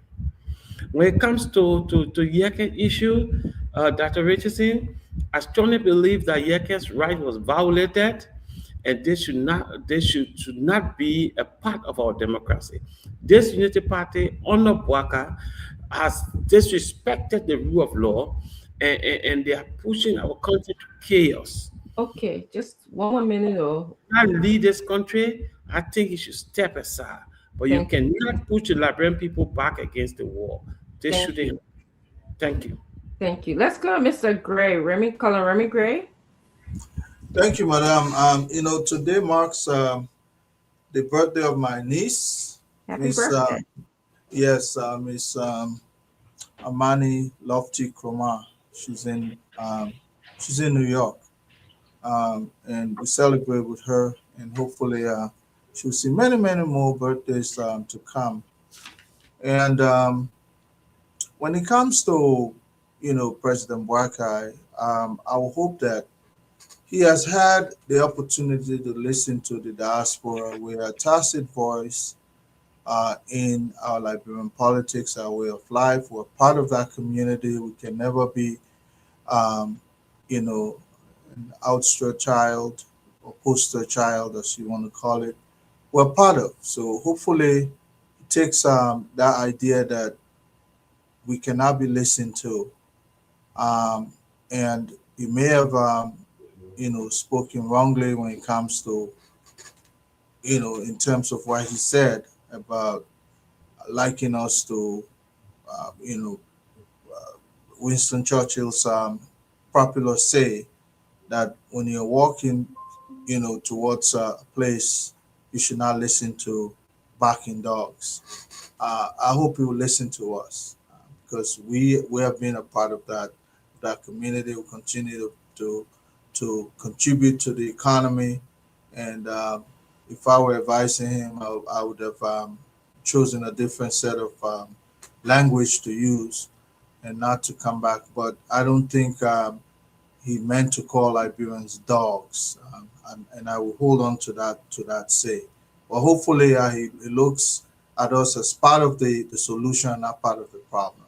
Yes, we can be annoying, and that's because we have been exposed to another way of life. So we can give a very rambunctious input, but we don't mean harm. We want to see, we're all setting to see a better Liberia, because at the end of the day, I believe that that is where I will end. All of this is fantasy on this side. I will come back to Liberia. And I wish we don't have time to go sit down and discuss a non-essential person like Yeke to go when District 10 already looking for. So I saw some brilliant people coming up, some people that will be very beneficial to that District 10 community, and they need to be there. Look, Yeke is right. After he has stepped on his own right, means nothing to me especially. I think the 10,000 plus people that live, 30,000 plus people that live in that community, they deserve to have a representation that will benefit the community, not just one guy who just has nothing to contribute and just a noise maker. And I think when we're trying to move and lift our community forward, we should not have one of these kind of non-essential people, representing group of people. um, I think they made the wrong choice, and as Destin could have it, he's out of there. Now they should look for somebody very serious minded that will enhance the community and move them forward. Madam, that's my start. That's my say for the day. Thank you. Thank you very much. I'm gonna just do my closing, and I'm gonna be very brief with that. First of all, I want to start by congratulating our newly appointed SG, Secretary General of the Citizens Movement for Change, Adidemu Kane. He's from Grand Cape Mount County. He's a young man, very industrial young man, and I look forward to working with him. He already hit the ground running. He made a couple of important comments and did a couple of important work in the chat room already. I can see that. Secondly, if you're listening to me, I want to invite you to Citizens Movement for Change. We're having an induction ceremony. We are inducting the Pennsylvania, Delaware, and South Jersey chapter on May 2nd in Philadelphia. So, I want to invite all of you to attend that program. I will be on Woodland Avenue Saturday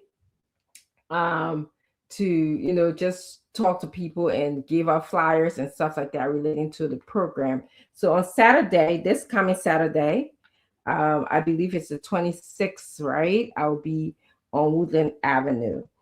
On the issue of the president's statement, I just want to say that, when the president asks people not to listen to people who live in the diaspora because we don't live in Liberia, I would just say that I would like for him to take his words back, because we make, as I said earlier, significant contribution. Every one of you probably have said we make significant contribution to the economy and to the welfare and well-being of our people in Liberia. If anything, many of us Liberians, including the president, should be promoting partnership, some kind of unity among all diasporans and Liberians, among all Liberians. As it relates to the legislature, I'm just so unclear about the votes. I don't know. Every day we hear somebody saying they didn't vote, somebody saying they vote. So there's not a lot of clarity on how the vote came down on the expulsion of Yeke. I would like for us to do better. Like someone said earlier, in 2026, there should be electronic voting, other ways for us to keep account on a serious matter, like the expelling of a member of the House of Representatives. Lastly, I'd like to say that over time, people reflect. One of the ways that we can show that a growth is in someone, or growth is occurring, is when you reflect and you know your right and your wrongdoings, okay? And you can come back to it and say, okay, maybe I made a mistake, or maybe I was right, I keep my word. But if you can't, and you're motivated because of, someone like to use the word by stomach infrastructure, our fellow panelists on this show, Vandela Patrick, like to say stomach infrastructure. If you're motivated by that, or you're motivated by something else in Liberia, then I don't think when you come on a show like this and you're promoting, causes, okay, you may not be doing justice to the Liberian people, because we know that you are influenced by something else, or you are motivated by something else. So that's what I like. So viewers, if you can just watch out for us when we are talking about stomach infrastructure issues, I'm sure you can see through clear what we're trying to say. But I'd like to say that it's been great. Thank you guys for allowing us to come to speak to you all the time. It's been a couple of hours and you still have been with us. We appreciate all of you. Panelists, I appreciate all of you. So thank you. Nelson, I appreciate you and all that you do in Liberia. Thank you. Bye-bye. Thanks, Dr. Richardson, and thanks to you, Connor Gray, and Chief B. We appreciate you as well. We look forward to seeing all of you tomorrow. And I want to say thanks to our audience as well. The many of you online who have been making your contribution in the comment section. We appreciate you listening across the different frequencies. We appreciate you as well. We look forward to seeing you here tomorrow. Until then, I'm Nelson Collet. Have a good night and bye for now.